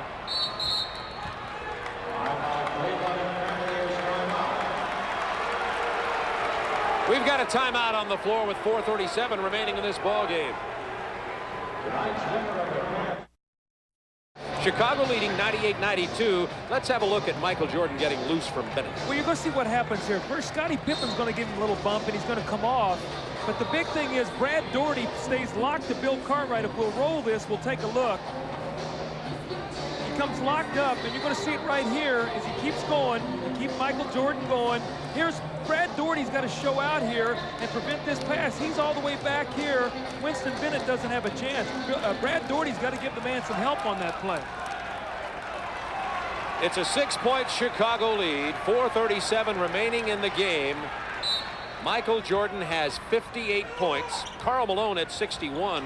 Utah, January 27th. Chambers had 60 for Phoenix last Saturday. In case you're wondering about the other 60-plus scores this year, there have been 2. See what happened there right now. Michael Jordan has switched on to Mark Price, so Phil Jackson wants to keep Paxson in the game, so he's got Michael on Price to calm Price down. That puts Winston Bennett against Paxson.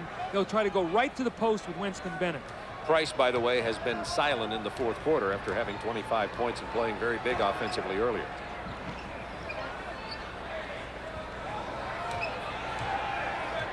Now they've got the switch to Nance, who's going to take it inside. Misses the hoop, but the foul. By the way, speaking of team fouls, Bulls have 4. Cavs only 1 with 4:12 to go in this ball game. Well, the factor that is that you can take 2 fouls off the ball on Michael Jordan if you have to before he gets into the shooting position, before you're going to put them in the penalty. So Cleveland should be very aggressive defensively. But the one thing that they have not done here is they've not been able to get to that position when there's a loose ball to pick it up, to get themselves out and run with it. The Bulls have gotten most of the loose balls here in this game. Jordan's 58. That's his season high. You know, Craig Elo's been on the bench a lot here. It'll be interesting to see if he comes back late with him against Michael Jordan. 10 on the shot clock for Chicago. Pippen against John Williams. To Grant with 5 on the shot clock. Grant with the jump hook. Big basket by Horace Grant, who's been quiet tonight. That's only 14 points for Horace Grant. Well, that's the only other guy besides John Paxson who has 2 to score in this period beside Michael Jordan. So, as we talked about, other guys must get involved. There's an offensive foul on Winston Bennett against Paxson. So, Cleveland's going to shoot themselves in the foot here if they're not careful. 100 to 94, Chicago by 6, 3:36 to go in this ball game. It's right down to it, and Elo, the forgotten man, is back into the ball game. Dick Helm coaching for Lenny Wilkins, who was ejected in the 3rd quarter. That's the 4th quarter scoring so far. See, Cleveland has used up so much energy getting back in this ball game. And that's a Chicago turnover and a good break for Cleveland with 3:24 to go. Chicago now has committed 16 turnovers in this ballgame. It's been one of the reasons Cleveland has hung around. Paxson back on Mark Price. It's a matchup we want to watch. To Nance, draws the double team. And the Cavs reverse it. They get Williams in the paint. Tips his own shot back up and in, and Hot Rod Williams has 19, and he's been big off the bench as he's been all year. The Bulls lead it by 4 with 3 to play.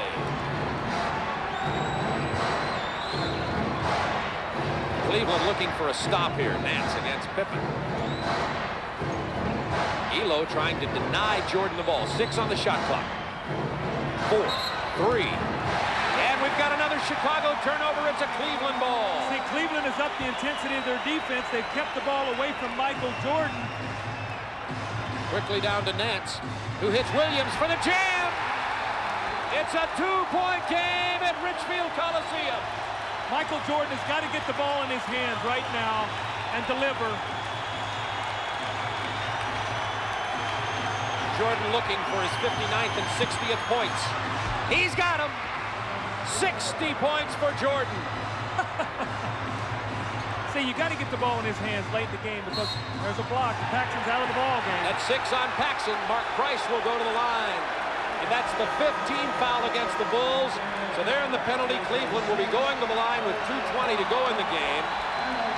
He's out with only 2 points and 6 fouls. And by the way, Michael Jordan has 60.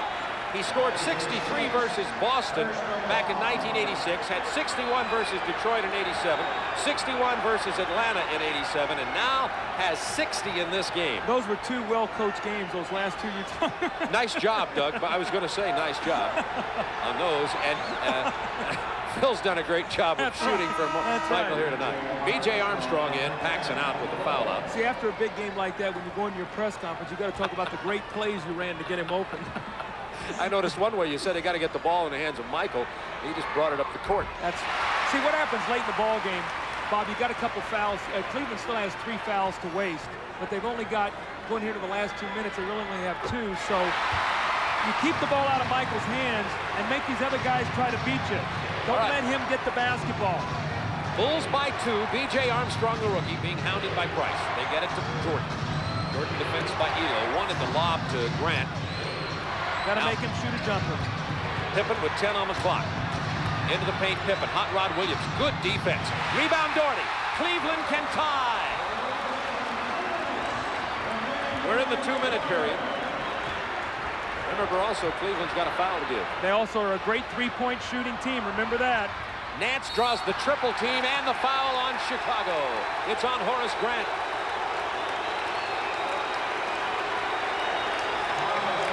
Nance to go to the line to tie this ball game. It's been a beauty.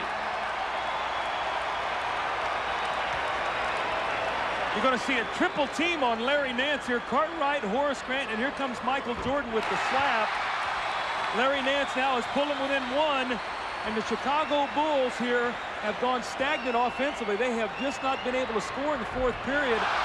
Big miss by Nance. The Bulls lead it by 1. Minute 44 to go. They got a foul. Ooh. They're making Michael work hard. They've got to foul to waste again. I keep telling you that. They've got to foul so they can really dog Michael. Here's the double team, Elo and Price. He gets it to B.J. Armstrong, 4 on the shot clock. Armstrong misses. Big rebound by Michael Jordan. You know, I mean, Where wasn't he out on the perimeter? he was out on the perimeter. He threw the ball to B.J. Armstrong. B.J. Armstrong double pumped on his shot. He did not shoot it in rhythm. That was not a confident shot.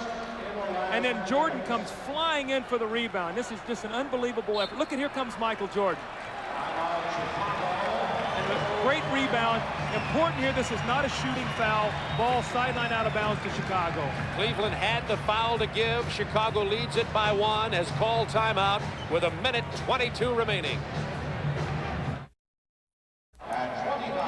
We've got a great doubleheader for you. The New York Knicks at Chicago in Game 1 on Friday night, 8 o'clock Eastern Time. Skip Carey and Rick Barry will have that game for you. And John McLeod will join me in L.A. for Portland and the Lakers as game number 2. But right now, 1:22 to go. Bulls by 1. Chicago with the ball. Michael Jordan loves to go to the post here in this situation. They have him posted against Elo over to the left of your screen. Because he can also get to the free throw line down here. There he is, trying to back cut on Elo. Elo all over him. Michael pops loose, finally out high, pulls up. Bad shot, man. Rebound, Grant! It is not going to fall, but he draws the foul. Oh, man, they played great defense, Cleveland did, and no one blocked Horace Grant off the boards. That's a big follow-up right there by Horace Grant, and the ball laid on the rim, almost a three-point play opportunity. Grant will now go to the free throw line. Boy, you saw a great effort there by Craig Elo to try to keep the ball out of Michael Jordan's hands. He made him work so hard. And now Horace Grant, who can be a good free throw shooter, but also is very inconsistent, now at the line. 72% on the year, Grant. Not great. He gets the first one, big one. Here's Jordan working. Look at Elo work. Look at him work. I mean, they work so hard, and then no one blocks out Horace Grant. That was the end of the play. Elo had just been pounding him earlier. See, still plenty of time, Bob. There's still 3 possessions left in this game. And it's a 3-point ball game, so Cleveland still got plenty of time. What they need to do is get a stop and score. When we come back, I want your answer on how much Cleveland misses Lenny Wilkens right now, who's been ejected from this game. I ask you about how much Cleveland misses Lenny Wilkens, who was ejected earlier in this ballgame. Well, they miss him a lot because he's a calming influence. Dick Helma's an outstanding coach, but the players have tremendous confidence in Lenny Wilkens. He's been with this ball club. He's nurtured them from a very poor team into a good team.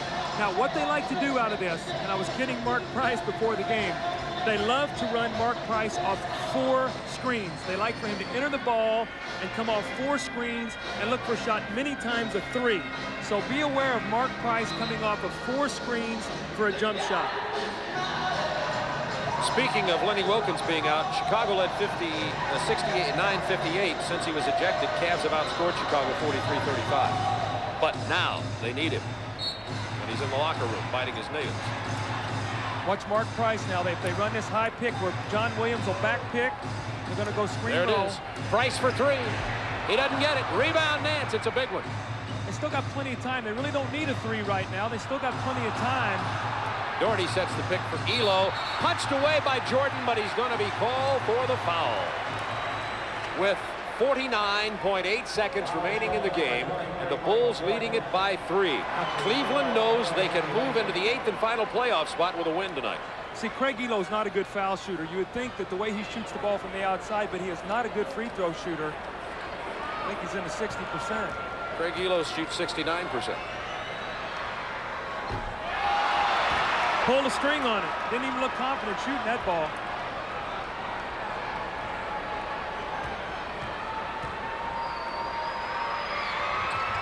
He gets this one. It is now a 2-point game. See, they've missed 2 critical free throws. Nance missed 1 and Elo missed 1, and we got a tie ball game, and that's what it comes down to here late. The rookie gets the double team. Now Pippen draws the double team. Well, they're going to have a violation. He's in trouble. They don't get it across. It's a turnover. The double team pressure forced Pippen to throw it out of bounds. He had only 1 more second on the half-court violation. Cleveland gets a timeout, trailing by 2 with 38.9. And look at Jordan all over Cartwright. Jordan, the man who's doing the talking in the timeout, not Phil Jackson. Well, here's what you got now in terms of time, okay, Bob? You got 38.9 seconds, all right? You would like to get this shot up in enough time where you trade 2 for 1. So look for them getting the ball in, maybe to Mark Price, having him come strong, and look for a quick shot. Maybe take it to the basket. They want to trade 2 for 1. So even if they don't score, if they stop Chicago, they've got a chance to come back and either tie or win the ball game. So timing and using the clock. If Mark Price is being played by B.J. Armstrong, look for him to try to take him off the dribble. Craig Elo spotting up for 3 points if Michael Jordan tries to help out. Elo and Price, they've got Doherty out high also. Time remaining in the game in the lower right of your screen.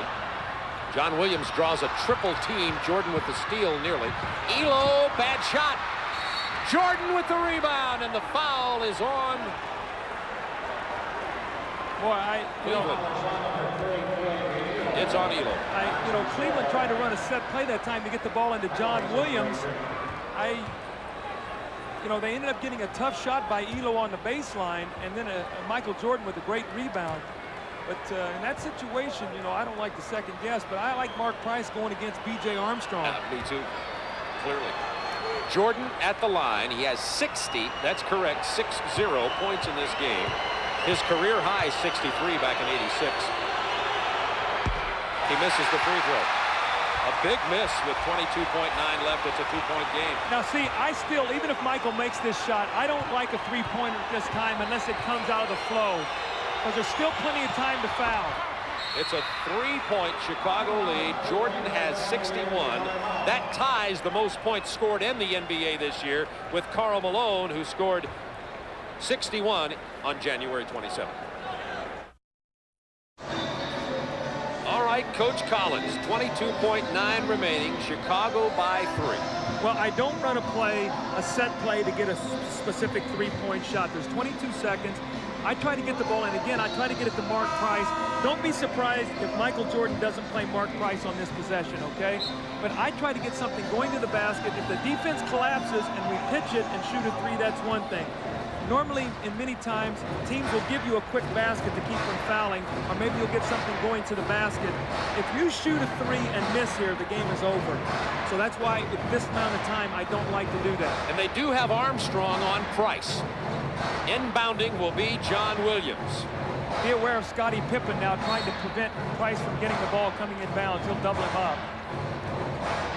Oh, no. They lob to Nance. It's picked off by Grant. Oh, and fortunately for Cleveland, falls into the hands of Doherty. That was a horrible time remaining in the game, 15 seconds. Price kicks to Elo. He goes for 3. And hits it! Cleveland by 1! Oh, my! Craig Elo with the triple! That was penetration, Bob, what we talked about. Price penetrating. And by the way, Chicago led by 3. That tied it, 105-105. The penetration and the pitch. Michael Jordan came over to give help. He left Elo. At that point in time, you want to make him shoot a 2. You don't want to give a man a 3-point shot. Watch here. We got the screen. Price off the screen. There comes Horace Grant. Michael Jordan is sucked in to give help, and there's Elo with the 3. Great play. And they were very fortunate because John Williams threw a horrible inbounds pass. Oh, yeah, watch this. This is a dying quail right there. That is a horrible pass, and Larry Nance almost fouled Horace Grant, and the Cavaliers were very fortunate to get away with that. Bounced off Elo into the hands of Doherty.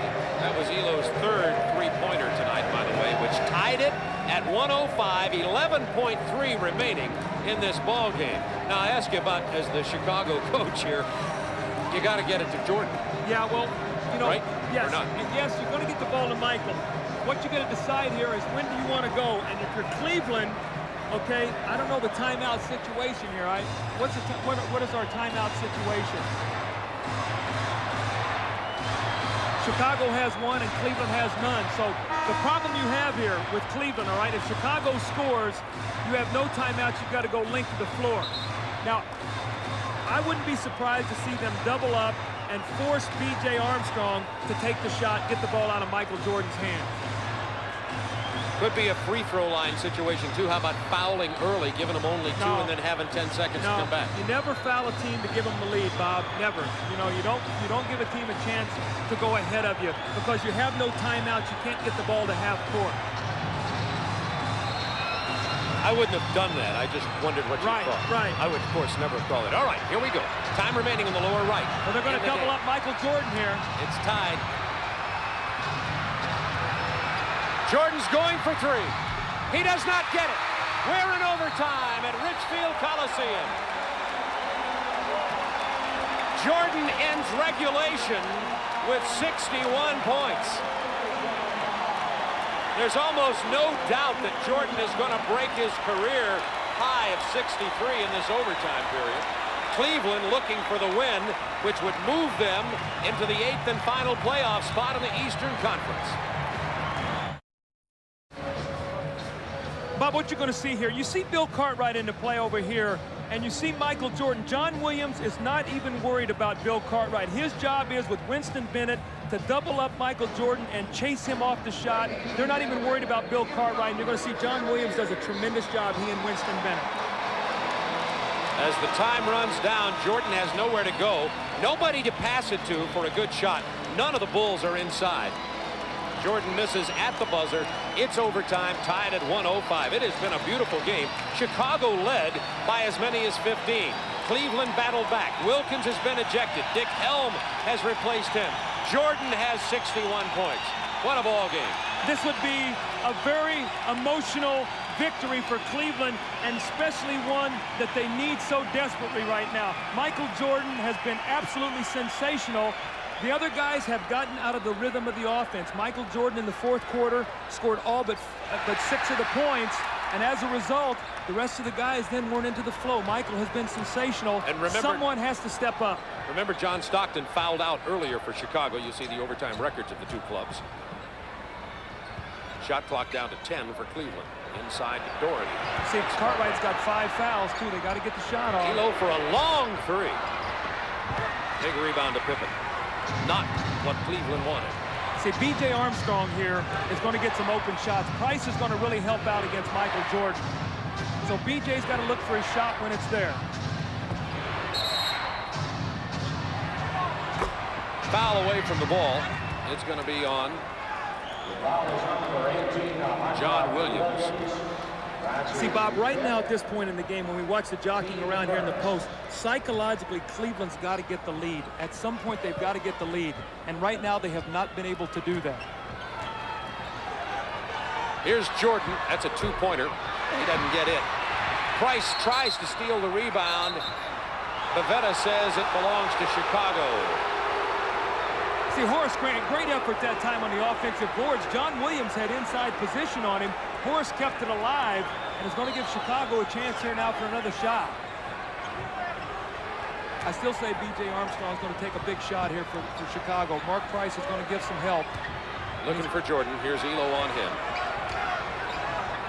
Jordan kicks it to Grant after the double team from 18 feet. Elo with a big rebound. Jordan almost stole it. See, Horace had an open shot there. He didn't want to shoot it. That was sort of an afterthought. I don't know if you noticed the hesitation. Absolutely. Elo fakes the 3, takes it to the paint, off the glass. Offensive foul, wipe out the basket. Elo with 5 fouls now, and he's defensing Jordan. Here's Elo. He pump fakes Michael. Here's Bill Cartwright.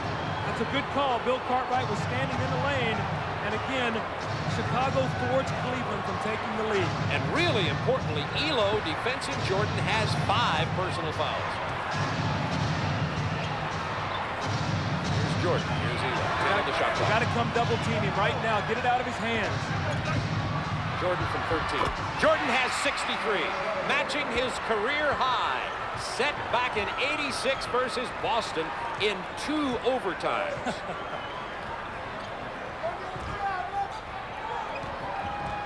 Chicago by 2. 3 minutes to go in the overtime from Richfield.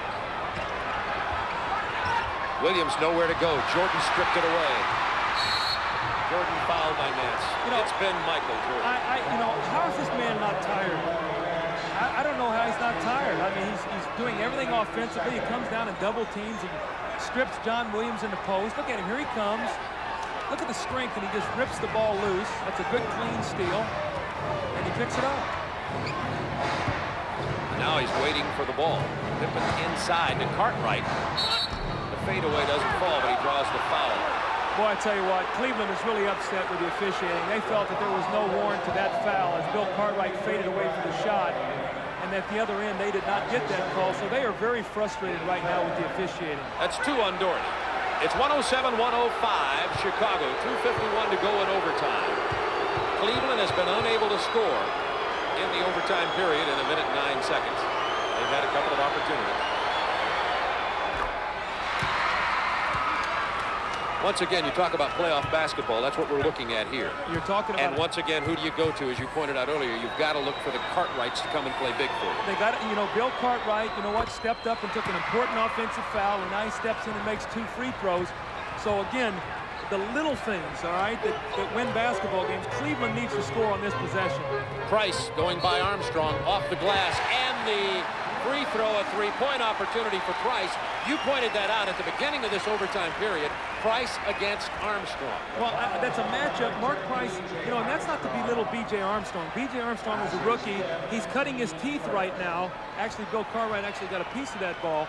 He's cutting his teeth right now against Mark Price, one of the better guards in the NBA. Mark Price has got to put the pressure on him every time down the floor. Price has 27 in this game.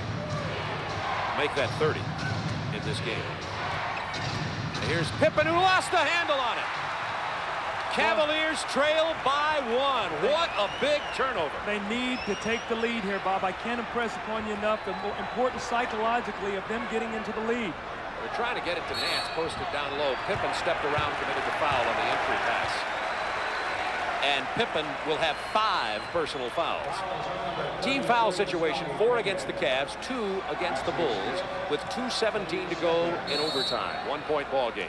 And Cleveland gets a timeout. Dick Helm filling in for the ejected Lenny Wilkins, who went out in the 3rd quarter.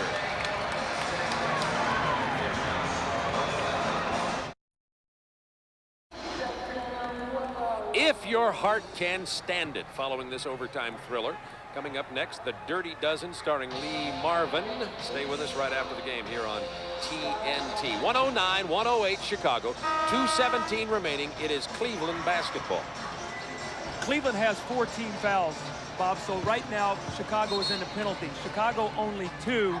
So Cleveland right now still not shooting free throws. You see fouls. Jordan 4, Pippen 5, Paxson out. Williams, Elo, Nance all with 5. I still, you know, and I don't want to belabor the point. B.J. Armstrong against Mark Price. Watch what happens in that matchup here in the last 2 minutes and 17 seconds of this game. Williams will inbound. See if they run Price off the screens here. This might be that triple, that 4 screens. Here comes Price, 4 screens. There's 1. Here's 2. Here comes 3. Nance cleaning it up. Right There's there. 4. And you count it right there. And the shot. No, we needed that to fall. That's the play. Mark Price looked over here and he smiled at me. Did you see? Huh? He looked right at the bench at Doug Collins and said, all right, you said we'd do it. We did it. I should have hit the jumper. 1:52 to go. Chicago leading it by 1. Jordan doesn't get the opportunity to score his 2 from the field, but Jordan at the free throw line just may set his all-time career high scoring record in this game tonight, and you folks are watching it. Jordan with 63, tying his high set in '86 versus Boston in 2 overtimes. Nance went out on the foul. He's fouled out. That obviously significant, as Bennett, Doherty, and Williams are at the front line now. Michael Jordan just set his career scoring record of 64 points. See, now what happens again with being in the penalty now, the severity of that is that every time Michael puts it on the floor and is fouled, he's stepping up and shooting 2 free throws. So when he beats you on the drive, you've got to hope to get help without fouling him. That's a very difficult thing to try to do. I can't think about anything except maybe Michael will get 70. 1:40 to go. It could happen if they start fouling. Chicago by 3. Here's Price looking for Doherty inside. Cartwright was holding him. Doherty backs in, misses the shot, but will go to the free throw line. Brad Doherty goes to the line. I tell you, Mark Price, it's so funny, you know, because coaches have things they like to do in critical times. And Mark Price, when he ran that play, looked over and smiled because we talked about that before the game. 4 screens. It was fun counting them. Mark Price is still laughing every time he looks over at Doug Collins. And we only played these guys 22 times the last 2 years. He's glad you weren't coaching, because actually it worked to perfection. He just missed the shot. Had you been coaching, you would have known that, of course, and probably had somebody take him down on about the 3rd screen. You're right. Right or wrong? You're right. 1-point Chicago lead. B.J. Armstrong looking for Jordan. There he is. Winston Bennett guarding him now. Jordan pulls up from 13. He'll go to the line again. See, there's the bump. Now Michael goes to the line, shooting 2 free throws. You got Winston Bennett playing Michael, and that's a foul. That if you're going to put Michael on the line on that, Michael's going to get his 70. Watch this now. Michael knows penalty. He drives it. That's pretty incidental contact in a game like this, to put Michael on with a game of this importance, to put a Michael Jordan on the foul line. That's 66 points for Jordan. I hope you folks have seen this from the beginning. Michael Jordan has been spectacular. Cleveland has mounted a courageous effort trying to beat Chicago here. Cleveland has 8 wins in a row here at home. They're trying to move into that 8th and final playoff spot of the Eastern Conference. Interesting substitution now. Lett is in the ball game for B.J. Armstrong. I'm sure defensively, Mark Price ought to try to take the ball at him. 3-point Chicago lead. 1:07 remaining. Jordan has 67. Price goes for 3. Not this time. Lost out of bounds. It'll be Cleveland ball with 57.4 remaining. See, Lett that time when the ball went in the post left Mark Price. His job right now is to stay with Mark Price. Do not leave him and let him get that shot off. Mark Price gets it to Williams. He's going to take it into the paint hard. He draws the foul on the drive, and John Williams will go to the free throw line. By the way, in case you're wondering, Jordan with 67 points. Wilt Chamberlain once scored 100. I guess everybody knows that, back in '62. After that, it was Wilt with 78. These are all-time top performances in regular season play. Chamberlain had 73 in '62. Chamberlain had 73 again in '62. David Thompson scored 73. Denver at Detroit in 78. Then it was 72 by Chamberlain, 71 by Baylor. So you see the company that Michael Jordan is in, and I'll make one more point about that. Pete Maravich once scored 68, New Orleans versus the Knicks. And that was against Walt Frazier, one of the better defenders. 1-point Chicago lead.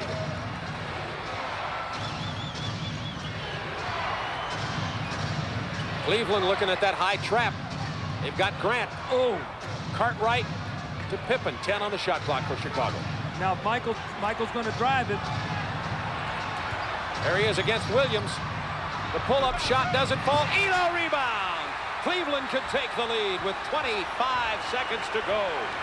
Dick Helm wants a timeout. I don't think his team sees it, so they're going to go right ahead with it. Doherty's going to set a pick. Now they've got the mismatch. They kick it to Elo for 3. Boy, Dick Helm wanted a timeout and no one saw it.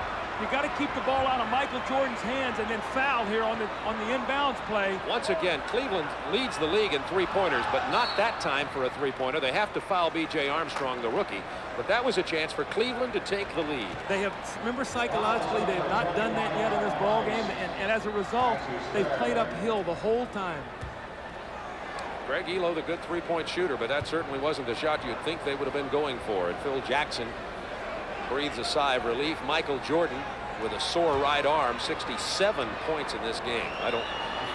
Since he's the league franchise, I better not say that. I better say I'm kidding. He does not have a sore right arm. Armstrong's only 2 of 6 from the line tonight. It's a big free throw for the rookie.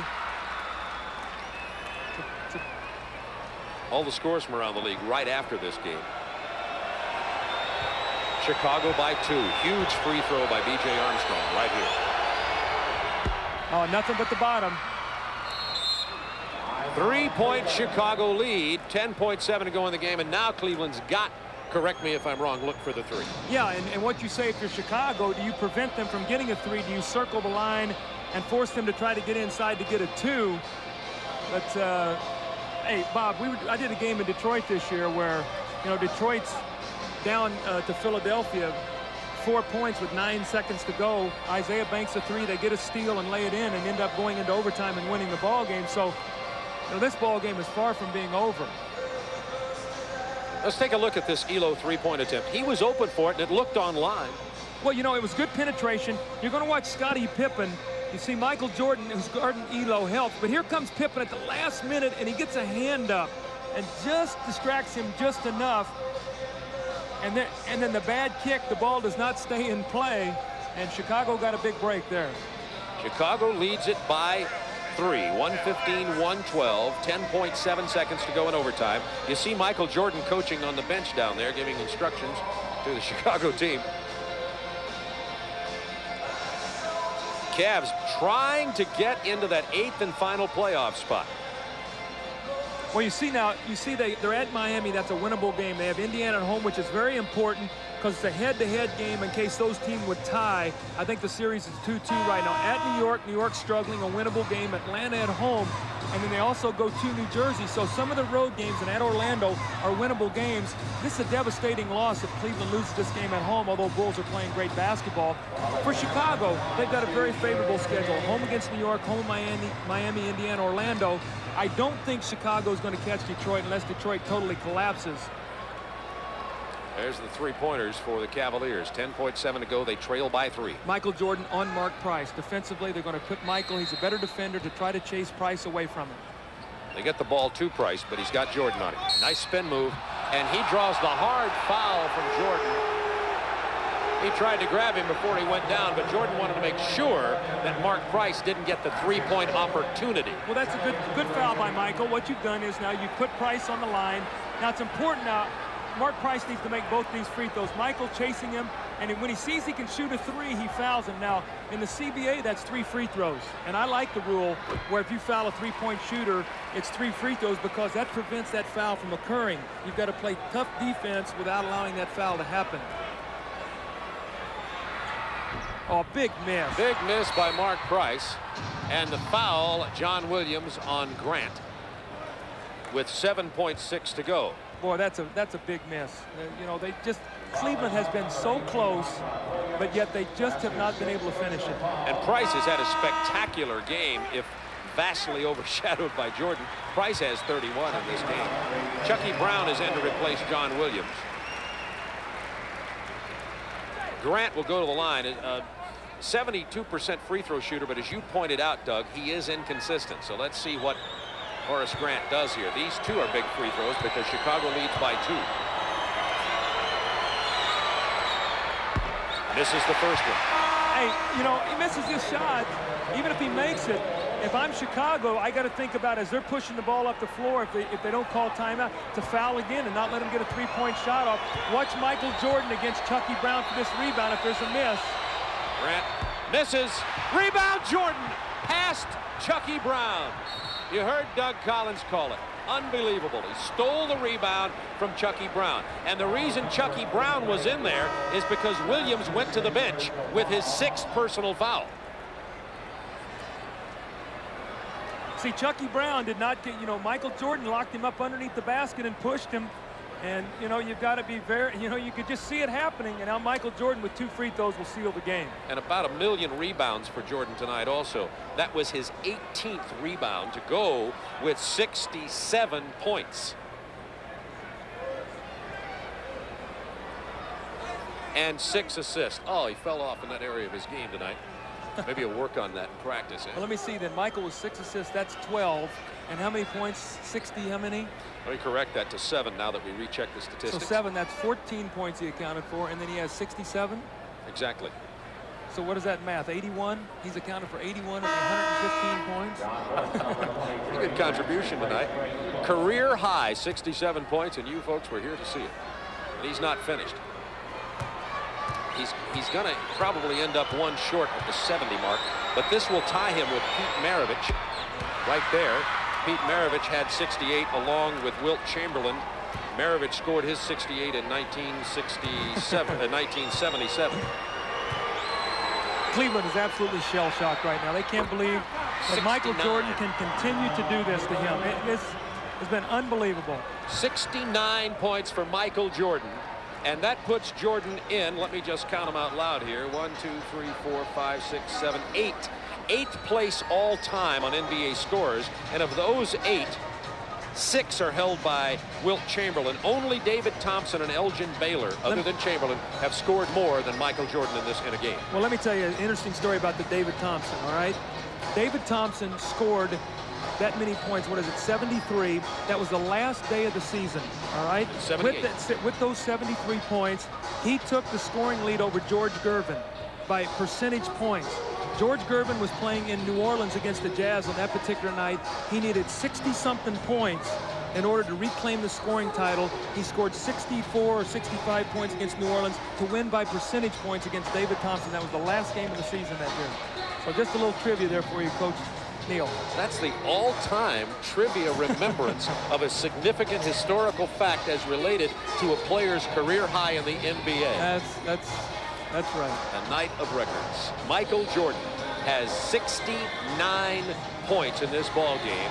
The Bulls have the lead by 4 with 4.2 seconds. So unless somebody fouls on a 4-pointer, and Chicago has done that before, you may recall. Oh, don't even say that. Craig Hodges, playoff game, Knicks. Remember that one? Just last year. But the Bulls went ahead to win that ball game. Coach Collins drew some. Now, you don't have any gray hair, but you should have grown some gray hair from that one. There's Jordan with his 69 talking to Mark Price. Between them, they've scored 100 points. Oh, he stepped away back court. Over and back. John Morton, the rookie, stepped over and back, and Cleveland does not get the opportunity to shoot the ball. That's a rookie mistake. In college, you can go back there, and at that time, he went to the back court. You've got to make sure that in those timeouts, you let the guys know that they can throw it into Michael and foul him and then get 70. Pippen's just going to hold on to it. It's been a beauty at Richfield Coliseum. A tough loss for Cleveland. The Bulls get a 4-point overtime victory. Michael Jordan with 69 points, and you saw him walk past the defender, Craig Elo. Remember what he said. The front page sports story here in Cleveland was, Elo, tough defender against Jordan. Jordan said, yes, he's good. I consider it a challenge. We'll be right back to Richfield. Now let's go back to Bob Neal and Doug Collins for the excitement, the suspense. Who will be tonight's player of the game, gentlemen? Craig, if you had been listening in the first quarter, Doug and I named Michael player of the game early in this game. It's Chicago 117 over Cleveland 113. And yes, our Miller Lite player of the game on his career high 69 points. Michael Jordan, 18 rebounds, 6 assists. By the way, not shown there are 4 steals to go along with that. On behalf of Miller Lite TNT, proud to donate $1,000 to the Multiple Sclerosis Foundation in the name of Michael Jordan.